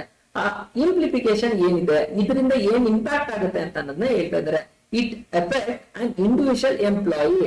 ಏನಾಗುತ್ತೆ, ಇದು ಇಂಡಿವಿಜುವಲ್ ಎಂಪ್ಲಾಯಿ ಮೇಲೆ ಮಾತ್ರ ಎಫೆಕ್ಟ್ ಆಗತಕ್ಕಂತಹದ್ದು. It effect the entire organisation. ಇದು ಯಾರ ಮೇಲೆ ಎಫೆಕ್ಟ್ ಆಗುತ್ತೆ ಅಂತಂದ್ರೆ, ಈಗ ಒಬ್ಬ ಸುಪೀರಿಯರ್ಗೆ ಒಬ್ಬ ಸಬಾರ್ಡಿನೇಟ್ ಇತ್ತು ಅಂತಂದ್ರೆ ಇವ್ರಿಬ್ರಲ್ಲಿ ಮಾತ್ರನೇ ಅದಿರುತ್ತೆ, ಆಯ್ತಾ. ಆದ್ರೆ ಇದು ಎಂಟೈರ್ ಆರ್ಗನೈಸೇಷನ್ ಏನು ಪ್ರಾಬ್ಲಮ್ ಮಾಡಂಗಿಲ್ಲ. ಒಬ್ಬ ಸುಪೀರಿಯರ್ ಇರ್ತಾನೆ, ಒಬ್ಬ ಸಬಾರ್ಡಿನೇಟ್ ಇರ್ತಾನೆ, ಸುಪೀರಿಯರ್ ಏನಿರ್ತಾನೆ ಒಬ್ಬ ಸಬಾರ್ಡಿನೇಟ್ ಮಾಡ್ತಾನೆ, ಕೆಲಸ ಹೋಗ್ತಾನೆ. ಬಟ್ ಯೂನಿಟಿ ಆಫ್ ಡೈರೆಕ್ಷನ್ ಅಲ್ಲಿ ಏನಾಗುತ್ತೆ ಅಂತಂದ್ರೆ, ಒಬ್ಬ ಹೆಡ್ ಬೇರೆ ಬೇರೆ ಗ್ರೂಪ್ ಗಳನ್ನ ಮೇಂಟೈನ್ ಮಾಡ್ಕೊಳ್ತಾ ಹೋಗ್ತಾನೆ. ಅವಾಗ ಏನಾಗುತ್ತೆ ಅಂತಂದ್ರೆ ಪ್ರಾಬ್ಲಮ್, ಏನಾದ್ರೂ ಮಧ್ಯದಲ್ಲಿ ಕಾನ್ಫ್ಲಿಕ್ಟ್ ಗಳು ಬಂತು ಅಂತಂದ್ರೆ ಇಡೀ ಎಂಟೈರ್ ಆರ್ಗನೈಸೇಷನ್ಗೆ ಪ್ರಾಬ್ಲಮ್ ಆಗುತ್ತೆ ಅಂತ ಅಂದ್ಬಿಟ್ಟು ಹೇಳ್ತಾ ಇದಾರೆ. ಸೊ ನಿಮ್ಗೆ ಈಗ ಯೂನಿಟಿ ಆಫ್ ಕಮಾಂಡ್ ಮತ್ತೆ ಯೂನಿಟಿ ಆಫ್ ಡೈರೆಕ್ಷನ್ ಗೆ ಇರ್ತಕ್ಕಂತಹ ಮೀನಿಂಗು, ಅದಕ್ಕಿರ್ತಂತಹ ಡಿಫ್ರೆನ್ಸಿಯೇಷನ್ ಏನೇನಿದೆ ಅಂತ ಅಂದ್ಬಿಟ್ಟು ನಿಮ್ಗೆ ಕಂಪ್ಲೀಟ್ ಆಗಿ ಅರ್ಥ ಆಯ್ತು ಅಂತ ಹೇಳ್ತಾ ಇದ್ದೀನಿ. ಸಬಾರ್ಡಿನೇಷನ್ ಆಫ್ ನೆಕ್ಸ್ಟ್ ಸಿಕ್ಸ್ತ್ ಇದು ಇಂಪಾರ್ಟೆಂಟ್ ಯಾರು ಹೆನ್ರಿ ಫಯಲ್ ಅವರು ಕೊಟ್ಟಂತಹ ಪ್ರಿನ್ಸಿಪಲ್ಸ್ ಆಫ್ ಮ್ಯಾನೇಜ್ಮೆಂಟ್ ಯಾವುದು ಅನ್ನೋದನ್ನ ನೋಡೋಣ. Subordination of individual interest to general interest. ಏನ್ ಹೇಳ್ತಾ ಇದಾರೆ, ಸಬಾರ್ಡಿನೇಷನ್ ಅಂತಂದ್ರೆ ಅಧೀನ ಅಂತ ಅಂದ್ಬಿಟ್ಟು, ಸಬಾರ್ಡಿನೇಷನ್ ಅಂದ್ರೆ ಅಧೀನ, individual interest into general interest ಅಂತ ಹೇಳ್ತಾ ಇರ್ತಾರೆ. ಈಗ ಒಂದು ಆರ್ಗನೈಸೇಷನ್, ಒಂದು ದೊಡ್ಡ ಇಂಡಸ್ಟ್ರಿ ಅಂತಂದ್ರೆ ಅದರಲ್ಲಿ ತುಂಬಾ ನೂರಾರು ಜನ, ಕೆಲವು ಸರಿ 1000 ಜನ ಎಂಪ್ಲಾಯಿಗಳು ವರ್ಕ್ ಮಾಡ್ತಾ ಇರ್ತಾರೆ. ಬೇರೆ ಬೇರೆ ಡಿಪಾರ್ಟ್ಮೆಂಟ್ ಅಲ್ಲಿ ಬೇರೆ ಬೇರೆ ಜವಾಬ್ದಾರಿ ಕೆಲಸಗಳನ್ನ ಮಾಡ್ತಾ ಇರ್ತಾರೆ. ಇಲ್ಲಿ ಏನಾಗುತ್ತೆ ಅಂತಂದ್ರೆ ಪ್ರತಿಯೊಬ್ರು ಬೇರೆ ಬೇರೆ ಕೆಲಸಗಳನ್ನ ಅಂತಂದ್ರೆ ಅವ್ರಿಗೆ ಇಷ್ಟ ಬಂದಂಗೆ ಕೆಲಸಗಳನ್ನ ಮಾಡ್ಕೊ ಹೋದ್ರೆ, ಅವ್ರಿಗೆ ಯಾವ್ದ್ರಲ್ಲೂ ಇಂಟ್ರೆಸ್ಟ್ ಇಲ್ಲ ಆ ಕೆಲಸಗಳನ್ನ ಮಾಡ್ತಾ ಹೋದ್ರೆ, ಅಥವಾ ಅವ್ರಿಗೆ ಎಕ್ಸ್ಪೀರಿಯನ್ಸ್ ಇಲ್ಲ ಆ ಕೆಲಸವನ್ನ ಮಾಡ್ತಾ ಹೋದ್ರೆ ಏನಾಗುತ್ತೆ, ಅದರಲ್ಲಿ ಪ್ರೊಡಕ್ಟಿವಿಟಿನ ಅವರು ಕೊಡಕ್ ಆಗೋದಿಲ್ಲ. ಸೊ ಹಾಗಾಗಿ ಏನಾಗುತ್ತೆ ಅಂತಂದ್ರೆ ಸ್ಕಿಲ್ಡ್ ಪರ್ಸನ್ಗಳು ಕರೆಕ್ಟ್ ಆಗಿ ಒಂದ್ ಕಡೆ ಇದ್ದಾಗ ಅವ್ರವ್ರ ಕೆಲಸಗಳನ್ನೇ ಮಾಡ್ತಾ ಹೋದಾಗ ಅವ್ರ ಬ್ಯಾಕ್ಗ್ರೌಂಡ್ ಏನಿರಲಿ, ಅವರು ಒಂದು ಏರಿಯಾದಲ್ಲಿ ಸ್ಪೆಸಿಫಿಕ್ ಆಗಿರ್ತಾರೆ. ಈಗ ಅಕೌಂಟ್ಸ್ ಡಿಪಾರ್ಟ್ಮೆಂಟ್ ಅಲ್ಲಿ ಇರೋರು ಅಕೌಂಟ್ಸ್ ಡಿಪಾರ್ಟ್ಮೆಂಟ್ ಅಲ್ಲಿ ತುಂಬಾ ಸ್ಕಿಲ್ಫುಲ್ ಆಗಿರ್ತಾರೆ. ಅವ್ರನ್ನ ಮ್ಯಾನುಫ್ಯಾಕ್ಚರಿಂಗ್ ಯೂನಿಟ್ ಹಾಕ್ಬಿಟ್ರೆ ಅವ್ರು ಮಾಡಕ್ಕಾಗತ್ತಾ? ಖಂಡಿತ ಮಾಡಕ್ಕಾಗಲ್ಲ. ಯಾಕಂತಂದ್ರೆ ಅವ್ರು ಫಿಸಿಕಲಿ ಹೇಗಿರ್ತಾರೆ ಅನ್ನೋದು ಗೊತ್ತಿರೋದಿಲ್ಲ, ಅಲ್ಲಿ ಏನ್ ಕೆಲಸ ಮಾಡ್ಬೇಕು ಅನ್ನೋದು ಐಡಿಯಾ ಇರೋದಿಲ್ಲ. ಹಾಗಾಗಿ ಅವ್ರಿಗೆ ಚಾಲೆಂಜ್ ಆಗಿರುತ್ತೆ. ಯಾವ್ದೇ ಡಿಪಾರ್ಟ್ಮೆಂಟ್ ಇಂದ ಇನ್ನೊಂದು ಡಿಪಾರ್ಟ್ಮೆಂಟ್ ಆಗ್ಲಿ ಆತರ ಚಾಲೆಂಜಸ್ ಗಳು ಬರ್ತಾ ಹೋಗುತ್ತೆ. ಸೊ ಏನಂತಂದ್ರೆ ಸಬಾರ್ಡಿನೇಷನ್ ಇಂಟ್ರೆಸ್ಟ್ ಏನ್ ಇಂಡಿವಿಜುವಲ್ ಎಂಪ್ಲಾಯಿಗಳ ಇಂಟ್ರೆಸ್ಟ್ ಗಿಂತ ಗ್ರೂಪ್ ಎಂಪ್ಲಾಯಿ ಏನಿದೆ ಜನರಲ್ ಇಂಟ್ರೆಸ್ಟ್, ಆರ್ಗನೈಸೇಷನ್ ಆಬ್ಜೆಕ್ಟಿವ್ ಒಂದಿರುತ್ತೆ. ಇಷ್ಟು ವರ್ಷದಲ್ಲಿ ಇಷ್ಟು ಎಕ್ಸ್ಪ್ಯಾಂಡ್ ಮಾಡ್ಬೇಕು, ನಾವು ಇಷ್ಟು ಪ್ರಾಫಿಟ್ ನ ಮಾಡ್ಬೇಕು, ಇಷ್ಟು ಬೇರೆ ಬೇರೆ ಕಡೆ ನಾವು ಬ್ರಾಂಚಸ್ ಗಳನ್ನ ಓಪನ್ ಮಾಡ್ಬೇಕು ಅಂತ ಅಂದ್ಬಿಟ್ಟು. ಸೊ ಆ ಜನರಲ್ ಇಂಟ್ರೆಸ್ಟ್, ಪ್ರತಿಯೊಬ್ಬರು ಇಂಟ್ರೆಸ್ಟ್ ಗಿಂತ ಆರ್ಗನೈಸೇಷನ್ ಮೇನ್ ಆಬ್ಜೆಕ್ಟಿವ್ ಏನಿದೆಯಲ್ಲ ಅದು ಫೋಕಸ್ ಮಾಡ್ಕೊಂಡು ಎಲ್ಲಾನು ವರ್ಕ್ ಮಾಡ್ಬೇಕಾಗತ್ತೆ. ಇಂಡಿವಿಜುವಲ್ ಇಂಟ್ರೆಸ್ಟ್ ಗಿಂತ ಗ್ರೂಪ್ ಇಂಟ್ರೆಸ್ಟ್, ಅದರಲ್ಲೂ ಆರ್ಗನೈಸೇಷನ್ ಇಂಟ್ರೆಸ್ಟ್ ಏನಿದೆಯಲ್ಲ ಜನರಲ್ ಇಂಟ್ರೆಸ್ಟ್, ಅದನ್ನ ಫುಲ್ಫಿಲ್ ಮಾಡ್ಬೇಕಾಗಿದೆ ಅಂತ ಅಂದ್ಬಿಟ್ಟು ಹೇಳ್ತಾ ಇದಾರೆ. ಯಾರು ಹೇಳ್ತಾ ಇದ್ದಾರೆ? ಹೆನ್ರಿ ಫಯಲ್ ಅವರು ಹೇಳ್ತಾ ಇದ್ದಾರೆ. ಸೊ ಇದು ನಿಮ್ಮ 6th ಪ್ರಿನ್ಸಿಪಲ್ಸ್ ಆಫ್ ಮ್ಯಾನೇಜ್ಮೆಂಟ್ ಆಗಿತ್ತು. ಹಾಗಾದ್ರೆ ನೆಕ್ಸ್ಟ್ ಪ್ರಿನ್ಸಿಪಲ್ 7th ಪ್ರಿನ್ಸಿಪಲ್ ಏನಿರುತ್ತೆ ಅಂತ ಅಂದ್ಬಿಟ್ಟು ನೋಡೋಣ. Remuneration of employee. ರೆಮ್ಯುನರೇಷನ್ ಅಂತಂದ್ರೆ ಏನು? ಸಂಭಾವನೆ. ಸಂಭಾವನೆ ಅಂತಂತಂದ್ರೆ ಏನು? ಸ್ಯಾಲರಿ ಆಗಿರ್ಬೋದು, ಅವ್ರಿಗೆ ವೇಜಸ್ ಕೊಡೋದಾಗಿರ್ಬೋದು, ಅದನ್ನ ಯಾವ ತರ ಕೊಡ್ಬೇಕು? ಈಗ ಎಂಪ್ಲಾಯಿಗಳು ಯಾರೋ ಒಬ್ರು ವರ್ಕರ್ ಒಂದು ಆರ್ಗನೈಸೇಷನ್ ಗೆ ಜಾಯಿನ್ ಆಗ್ತಾ ಇದಾರೆ ಅಂತಂದ್ರೆ ಏನ್ ಪರ್ಪಸ್ ಇರುತ್ತೆ?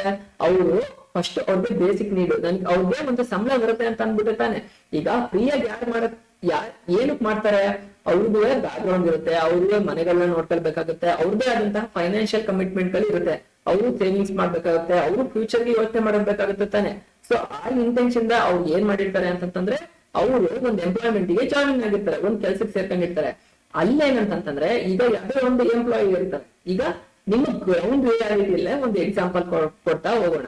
ಒಂದು ಜಮೀನಲ್ಲಿ ಕೆಲಸ ಮಾಡಕ್ಕೆ ಅಂತ ಅನ್ಕೊಳ್ಳಿ. ಒಂದ್ ದಿನಕ್ಕೆ ಒಂದು ಜಮೀನಲ್ಲಿ ಏನೋ ಒಂದು ಕೆಲಸ ಮಾಡಕ್ಕೆ ನೀವು ಬೇರೆ ಬೇರೆ ಈಗ ಗಂಡಸರು ಬರ್ತಾರೆ, ಹೆಂಗಸರು ಕೆಲಸ ಮಾಡಕ್ಕೆ ಬರ್ತಾರೆ. ಗಂಡಸರಿಗೆ ಒಂದು ರೇಟ್ ಇರುತ್ತೆ, ಹೆಂಗಸರಿಗೆ ಒಂದು ರೇಟ್ ಕೊಡ್ತಾ ಹೋಗ್ತಾ ಇರ್ತಾರೆ. ಇದು ಪ್ರಾಕ್ಟೀಸ್ ಇಂದ ಬಂದಿರ್ತಕ್ಕಂತಹದ್ದು. ಸೊ ಸೇಮ್ ಕೆಲಸ ಮಾಡಿದ್ರು ಒಂದೊಂದ್ಸತಿ ತಾರತಮ್ಯ ಮಾಡ್ತಿದ್ದಾರೆ ಅಂತ ಅನ್ಸುತ್ತೆ. ಬಟ್ ಇರ್ಲಿ, ಇವತ್ತಿನ ಟಾಪಿಕ್ ಅದಾಗಿಲ್ಲ. ಸೊ ನಾವ್ ಏನ್ ಹೇಳ್ತಾರೆ ಅಂತಂದ್ರೆ ಸಂಪಾದನೆ, ಅವ್ರಿಗೆ ಸಂಬಳಕ್ಕೋಸ್ಕರ ತಾನೇ ಬರೋದು. ಈಗ ಯಾರಿಗೋ ಒಂದು ದಿನಕ್ಕೆ ಕೆಲಸ ಮಾಡಿದ್ರೆ 500 rupees ಕೊಡ್ತಾರೆ, ಅದು ಎಲ್ಲಾ ಕಡೆನೂ ಕೊಡ್ತಿರ್ತಾರೆ. ಈಗ ಸಪೋಸ್ ನಾವು 200 rupees ಕೊಡ್ತೀವಿ ಬಂದ್ ಕೆಲಸ ಮಾಡಿ ಅಂತಂದ್ರೆ ಅವ್ರು ಬರ್ತಾರ? ಅವ್ರಿಗೆ ಏನು ಗೀಟಂಗಿಲ್ಲ ಅಂತಂದ್ರೆ ಅವ್ರ ಖರ್ಚಿಗೆ ಅದು ಸಾಕಾಗಂಗಿಲ್ಲ, ಹಾಗಾಗಿ ಬರೋದಿಲ್ಲ. ಸೊ ಒಂದು ಇಂಡಸ್ಟ್ರಿಯಲ್ಲಿ ಆಗ್ಲಿ, ಒಂದೊಂದು ಆರ್ಗನೈಸೇಷನ್ ಅಲ್ಲಿ ಆಗ್ಲಿ ಒಳ್ಳೆ ಸಂಭಾವನೆಗಳನ್ನ ಕೊಟ್ರೆ ಮಾತ್ರನೇ ಎಂಪ್ಲಾಯಿಗಳು ಇರ್ತಾರೆ. ಇಂಥವ್ರಿಗೆ ಏನಾಗುತ್ತೆ? ಎಂಪ್ಲಾಯೀಸ್ ಟರ್ನ್ ಓವರ್ ಜಾಸ್ತಿ ಆಗ್ಬಿಡುತ್ತೆ. ಯಾರೋ ಒಬ್ರು ಬರ್ತಾರೆ, 2 ದಿನ ಕೆಲಸ ಮಾಡ್ತಾರೆ, ಬಿಟ್ಟು ಹೋಗ್ತಾರೆ. ಅವಾಗ ಏನಾಗುತ್ತೆ? ಆರ್ಗನೈಸೇಷನ್ ಮೇಲೆ ತುಂಬಾ ಇಂಪ್ಯಾಕ್ಟ್ ಆಗುತ್ತೆ, ಅವರ ಕೆಲಸಗಳು ತುಂಬಾ ಡಿಲೇ ಆಗ್ತಾ ಹೋಗುತ್ತೆ. ಹಾಗಾಗಿ ಒಳ್ಳೆ ಸಂಬಳಗಳನ್ನ ಕೊಟ್ಟು ಎಂಪ್ಲಾಯಿಗಳನ್ನ ಇಟ್ಕೊಂಡ್ರೆ ಮಾತ್ರ ಆರ್ಗನೈಸೇಷನ್ಗಳು ದೊಡ್ಡ ಲೆವೆಲ್ಗೆ ಹೋಗಕ್ ಸಾಧ್ಯ ಅಂತ ಅಂದ್ಬಿಟ್ಟು ಹೇಳ್ತಾ ಇದಾರೆ ಯಾರು? ಹೆನ್ರಿ ಫಯಲ್ ಅವರು 7th ಪ್ರಿನ್ಸಿಪಲ್ಸ್ ಆಫ್ ಮ್ಯಾನೇಜ್ಮೆಂಟ್ ಅಲ್ಲಿ. ಅರ್ಥ ಆಯ್ತು ಅಂತ ಅನ್ಕೊಳ್ತೀನಿ. ಸೊ ಎಲ್ಲ ಕೀ ಪಾಯಿಂಟ್ ಮಾಡ್ಕೊಳ್ಳಿ ನಾನು ಹೇಳ್ತಾ ಇರ್ಬೇಕಾದ್ರೇನೆ. ನೆಕ್ಸ್ಟ್ ಯಾವ್ದು ಅಂತಂದ್ರೆ ಸೆಂಟ್ರಲೈಸೇಷನ್, ಡಿಸೆಂಟ್ರಲೈಸೇಷನ್. ಸೆಂಟ್ರಲೈಸೇಷನ್ ಅಂತಂದ್ರೆ ಏನು ಕನ್ನಡದಲ್ಲಿ? ಕೇಂದ್ರೀಕರಣ. ಡಿಸೆಂಟ್ರಲೈಸೇಷನ್ ಅಂದ್ರೆ ವಿಕೇಂದ್ರೀಕರಣ. ಏನು ಕೇಂದ್ರೀಕರಣ ಅಂತಂತಂದ್ರೆ ಈಗ ಆರ್ಗನೈಸೇಷನ್ ಅಲ್ಲಿ top level, middle level, lower level ಅಂತ ಇರುತ್ತೆ. 3 ಲೆವೆಲ್ ಅಲ್ಲೂ ಬೇರೆ ಬೇರೆ ಆದಂತಹ ಅದರಲ್ಲಂತೂ ಮಿಡಲ್ ಲೆವೆಲ್ ಅಲ್ಲೂ ಮತ್ತೆ ಆಪರೇಷನಲ್ ಲೆವೆಲ್, ಲಾಸ್ಟ್ ಲೆವೆಲ್ ಏನಿದೆಯಲ್ಲ ಅದರಲ್ಲಿ ಬಹಳಷ್ಟು ಚಾಲೆಂಜ್ಗಳು ಬರ್ತಾ ಇರ್ತದೆ. ಅಲ್ಲಿ ಬಹಳಷ್ಟು ಚಾಲೆಂಜ್ಗಳು ಬಂದಾಗ ಅದನ್ನ ಫೇಸ್ ಮಾಡ್ತಾ ಇರೋರೇ ಆಗಿರ್ತಾರೆ, ಆ ಡಿಪಾರ್ಟ್ಮೆಂಟ್ ಅಲ್ಲಿ ವರ್ಕ್ ಮಾಡ್ತಾ ಇರೋರೇ ಆಗಿರ್ತಾರೆ. ಹಾಗಾಗಿ ಏನಂತಂದ್ರೆ ಇಲ್ಲಿ ಇರ್ತಕ್ಕಂತಹ ಚಾಲೆಂಜ್ ಗಳನ್ನ ಟಾಪ್ ಲೆವೆಲ್ ಮ್ಯಾನೇಜ್ಮೆಂಟ್ ಅವ್ರು ಯಾರಿದಾರಲ್ಲ ಅವ್ರಿಗೆ ಈಗ ನೋಡಿ, ಯಾವಾಗ್ಲೂ ಏನಾಗಿರುತ್ತೆ, ನಾವು ಅಥಾರಿಟಿ ಯಾವ ಕಡೆಯಿಂದ ಯಾವ ಕಡೆ ಬರದೆ ಟಾಪ್ ಲೆವೆಲ್, ನೀವು ಫಸ್ಟ್ ಚಾಪ್ಟರ್ ನೋಡಿದಿರ, top level, middle level, lower level ಅಂತ ಇದೆ. ಯಾವತ್ತು ಮೇಲ್ಗಡೆಯಿಂದ ಡಿಸಿಷನ್ ಕೆಳಗಡೆ ಹೋಗುತ್ತೆ, ಕೆಳಗಡೆ ಅವರು ಎಂಪ್ಲಾಯಿಗಳು ವರ್ಕ್ ಮಾಡಿ ಅವ್ರಿಗೆ ರೆಸ್ಪಾನ್ಸಿಬಲ್ ಆಗಿರ್ತಾರೆ. ಅಥಾರಿಟಿ ಮೇಲ್ಗಡೆಯಿಂದ ಕೆಳಗೆ, ರೆಸ್ಪಾನ್ಸಿಬಿಲಿಟಿ ಕೆಳಗಡೆಯಿಂದ ಮೇಲಕ್ಕೆ ಹೋಗುತ್ತೆ ಅಂತ ನೋಡಿದಿದೆ. ಈಗ ಏನಂತಂದ್ರೆ ಸೊ ಇನ್ಫಾರ್ಮೇಶನ್ ಹಂಗೇನೆ ಮೇಲ್ಗಡೆಯಿಂದ ಬರುತ್ತೆ. ಬಟ್ ಈಗ ಇಲ್ಲಿರ್ತಕ್ಕಂತಹ ಗ್ರೌಂಡ್ ರಿಯಾಲಿಟಿಲಿ ಇರ್ತಕ್ಕಂತಹ ಚಾಲೆಂಜ್ ಗಳನ್ನ ಅವ್ರು ಟಾಪ್ ಲೆವೆಲ್ ಅವ್ರ ಮಾತನ್ನ ಕೇಳ್ಕೋಬೇಕು. ಅವ್ರಿಗೆ ಏನೇನ್ ಚಾಲೆಂಜಸ್ ಇದೆ ಆ ಚಾಲೆಂಜಸ್ ಈಗ ನೋಡಿ, ಇಲ್ಲಿ ಅವ್ರಿಗೆ ಎಂಪ್ಲಾಯಿಗೆ ಅಲ್ಲಿ ಏನು ಅವ್ರಿಗೆ ಊಟದ ವ್ಯವಸ್ಥೆ ಮಾಡ್ಬೇಕು, ಅದಾದ್ಮೇಲೆ ಸ್ನಾಕ್ಸ್ ಕೊಡ್ಲಿಕ್ಕೆ ಟೈಮ್, ಅವ್ರಿಗೆ ಟೀ ಬ್ರೇಕ್ ಕೊಡ್ಬೇಕು. ಇಲ್ಲ ಅಂತಂದ್ರೆ 8 hours ಕಂಟಿನ್ಯೂಸ್ ಆಗಿ ವರ್ಕ್ ಮಾಡಕ್ಕಾಗಲ್ಲ, ಅವರು ಮೆಂಟಲಿ ಸ್ಟ್ರೆಸ್ ಆಗೋಗ್ಬಿಡುತ್ತೆ. ಅವಾಗ ಇನ್ನೂ ಒಂದ್ ಏನಾಗುತ್ತೆ ಅಂತಂದ್ರೆ ಅವ್ರಿಗೆ ಬ್ರೇಕ್ ಇಲ್ಲ ಅಂತ ಅಂದಾಗ ಅವರು ಮೆಂಟಲಿ ಸ್ಟ್ರೆಸ್ ಆಗಿ ಫಿಸಿಕಲಿನೂ ಹ್ಯಾಂಡಿಕ್ಯಾಪ್ಟ್ ಆಗತಕ್ಕಂತಹ ಚಾನ್ಸಸ್ ಗಳು ತುಂಬಾ ಇರುತ್ತೆ. ಹಾಗಾಗಿ ಅವ್ರಿಗೆ ಫ್ರೀ ಮಾಡ್ಕೊಡ್ಬೇಕು, ಅವ್ರಿಗೆ ಇಷ್ಟು ಟೈಮ್ ಅಲ್ಲಿ ಇಷ್ಟಿಷ್ಟು ಡ್ಯೂರೇಷನ್ ಅಲ್ಲಿ ಇಷ್ಟಿಷ್ಟು ಕೆಲಸ ಮಾಡ್ಬೇಕು ಅಂತ ಅಂದ್ಬಿಟ್ಟು ಸ್ಪೆಸಿಫಿಕ್ ಆಗಿ ಕೇಳ್ತಾ ಹೋಗ್ತಾರೆ. ಸೊ ಅಂತ ಚಾಲೆಂಜಸ್ ಅಲ್ಲಿ ಆ ತರ ಸಿಚುವೇಶನ್ ಇದ್ದಾಗ ಸುಮಾರು ಪ್ರಾಬ್ಲಮ್ಗಳು ಇರ್ಬೋದು ಆ ಅಟ್ಮಾಸ್ಫಿಯರ್ ಅಲ್ಲಿ. ಆಗ ತುಂಬಾ ಅಲ್ಲಿ ಏನಾದ್ರು ಇಂಡಸ್ಟ್ರಿ ಒಳಗೆ ಡಸ್ಟ್ ಇರ್ಬೋದು, ಡಸ್ಟ್ ಅನ್ನು ಕ್ಲೀನ್ ಮಾಡ್ಸಕ್ಕೆ ಅಂತ ಅಂದ್ಬಿಟ್ಟು ವ್ಯವಸ್ಥೆ ಮಾಡ್ಕೊಡ್ಬೇಕಾಗತ್ತೆ. ಅಲ್ಲಿ ಡ್ರಿಂಕಿಂಗ್ ವಾಟರ್ ಫೆಸಿಲಿಟಿ ಕೊಡ್ಬೇಕಾಗತ್ತೆ, ವಾಶ್ರೂಮ್ ಫೆಸಿಲಿಟಿ ಕೊಡ್ಬೇಕಾಗತ್ತೆ. ಸೊ ಟಾಪ್ ಲೆವೆಲ್ ಅವರು ಮಿಡ್ಲ್ ಲೆವೆಲ್ ಅಲ್ಲಿ ಇರ್ತಕ್ಕಂತಹ ಅಥವಾ ಲೋವರ್ ಲೆವೆಲ್ ಅಲ್ಲಿ ಇರ್ತಕ್ಕಂತಹ ಚಾಲೆಂಜಸ್ ಗಳನ್ನ ಅವರು ರಿಸಾಲ್ವ್ ಮಾಡ್ಬೇಕಾಗತ್ತೆ. ಕೆಳಗಡೆಯಿಂದ ಕೇಳಿಸ್ಕೊಂಡು ಕೂಡ ಅವರು ಸೆಂಟ್ರಲ್ ಅಲ್ಲಿರೋರು ಅಂದ್ರೆ ಡಿಸೆಂಟ್ರಲೈಸ್ ಮಾಡಿ ಅವ್ರ ಚಾಲೆಂಜಸ್ ಗಳು ಏನಿದೆ ಅವ್ರು ತಿಳ್ಕೊಂಡು ಸೆಂಟ್ರಲ್ ಇರೋರು ಫೈನಲ್ ಆಗಿ ಡಿಸಿಷನ್ ನ ತಗೊಳ್ಬೇಕಾಗತ್ತೆ. ಫೈನಲ್ ಡಿಸಿಷನ್ ಮೇಕರ್ ಯಾರಾಗಿರ್ತಾರೆ? ಟಾಪ್ ಲೆವೆಲ್ ಅಲ್ಲಿ ಕೂತವ್ರೆ, ಸೆಂಟ್ರಲೈಸ್ಡೇ ಆಗಿರುತ್ತೆ. ಬಟ್ ಡಿಸೆಂಟ್ರಲೈಸ್ ಏನ್ ಮಾಡ್ತಾರೆ ಅಂತಂದ್ರೆ ಒಪಿನಿಯನ್ ತಗೊಳ್ಳೋಕೋಸ್ಕರ ಮಾಡ್ತಾರೆ ಅಂತ ಅಂದ್ಬಿಟ್ಟು 8th ಟಾಪಿಕ್ ಅಲ್ಲಿ ಪ್ರಿನ್ಸಿಪಲ್ಸ್ ಆಫ್ ಮ್ಯಾನೇಜ್ಮೆಂಟ್ ನ ಹೆನ್ರಿ ಫಯಲ್ ಅವರು ಹೇಳ್ತಾ ಇದ್ದಾರೆ ಸೆಂಟ್ರಲೈಸೇಷನ್ ಮತ್ತೆ ಡಿಸೆಂಟ್ರಲೈಸೇಷನ್ ಯಾವ್ಯಾವ ವಿಚಾರಗಳಲ್ಲಿ ಮಾಡ್ಬೇಕು. ಈಗ ನೋಡಿ ಇಲ್ಲಿ ಯಾವ್ದೋ ದೊಡ್ಡ ಇಂಡಸ್ಟ್ರಿ ಇದೆ ಅಂತಂತಂದ್ರೆ ಪ್ರಾಫಿಟ್ ನ ಡಿಸ್ಟ್ರಿಬ್ಯೂಟ್ ಮಾಡ್ಬೇಕು ಅಂತಂದ್ರೆ ಆಪರೇಷನಲ್ ಲೆವೆಲ್ ಅಲ್ಲಿ ಇದ್ದವ್ರು ಕೇಳ್ಕೊಂಡ್ ಮಾಡಕ್ಕಾಗತ್ತಾ? ಖಂಡಿತ ಇಲ್ಲ. ಅದನ್ನ ಏನೇ ಇದ್ರು ಟಾಪ್ ಲೆವೆಲ್ ಅಲ್ಲಿ ಇರ್ತಕ್ಕಂತಹ ಯಾರ್ಯಾರು ಬರ್ತಾರೆ ಅವ್ರು ಮಾತ್ರ ಕುತ್ಕೊಂಡು ಡಿಸೈಡ್ ಮಾಡ್ತಾರೆ. ಸೊ ಸೆಂಟ್ರಲೈಸೇಷನ್ ನ ಕಾನ್ಸೆಪ್ಟ್ ಯಾವ್ಯಾವ ಪಾಯಿಂಟ್ ಅಲ್ಲಿ ಇರ್ಬೇಕು ಆ ಪಾಯಿಂಟ್ ಅಲ್ಲಿ ಇಟ್ಕೊಂಡು ಡಿಸೆಂಟ್ರಲೈಸ್ ಯಾವ ಸಿಚುವೇಶನ್ ಅಲ್ಲಿ ಯಾವ ಟೈಮ್ ಅಲ್ಲಿ ಮಾಡ್ಬೇಕು ಅಂತ ಅಂದ್ಬಿಟ್ಟು ಮ್ಯಾನೇಜ್ಮೆಂಟ್ ಗಳು ಮಾಡ್ತಾ ಹೋಗ್ಬೇಕು ಅಂತ ಅಂದ್ಬಿಟ್ಟು ಹೇಳ್ತಾ ಇದಾರೆ. ನೆಕ್ಸ್ಟ್ ಏನು ಸ್ಕ್ಯಾಲರ್ ಚೈನ್. ಏನು ಸ್ಕ್ಯಾಲರ್ ಚೈನ್ ಅಂತಂದ್ರೆ ಟಾಪ್ ಇಂದ ಇನ್ಫಾರ್ಮೇಶನ್ ಲೋವರ್ ಲೆವೆಲ್ಗೆ ಯಾವಾಗ್ಲೂ ಫ್ಲೋ ಇದ್ದಿರುತ್ತೆ. ಕರೆಕ್ಟಾ? Top level, middle level, lower level. ಇಲ್ಲಿ ಸ್ಮೂತ್ ಆಗಿ ಇನ್ಫಾರ್ಮೇಶನ್ ಪಾಸ್ ಆಗ್ತಾ ಇರಬೇಕು.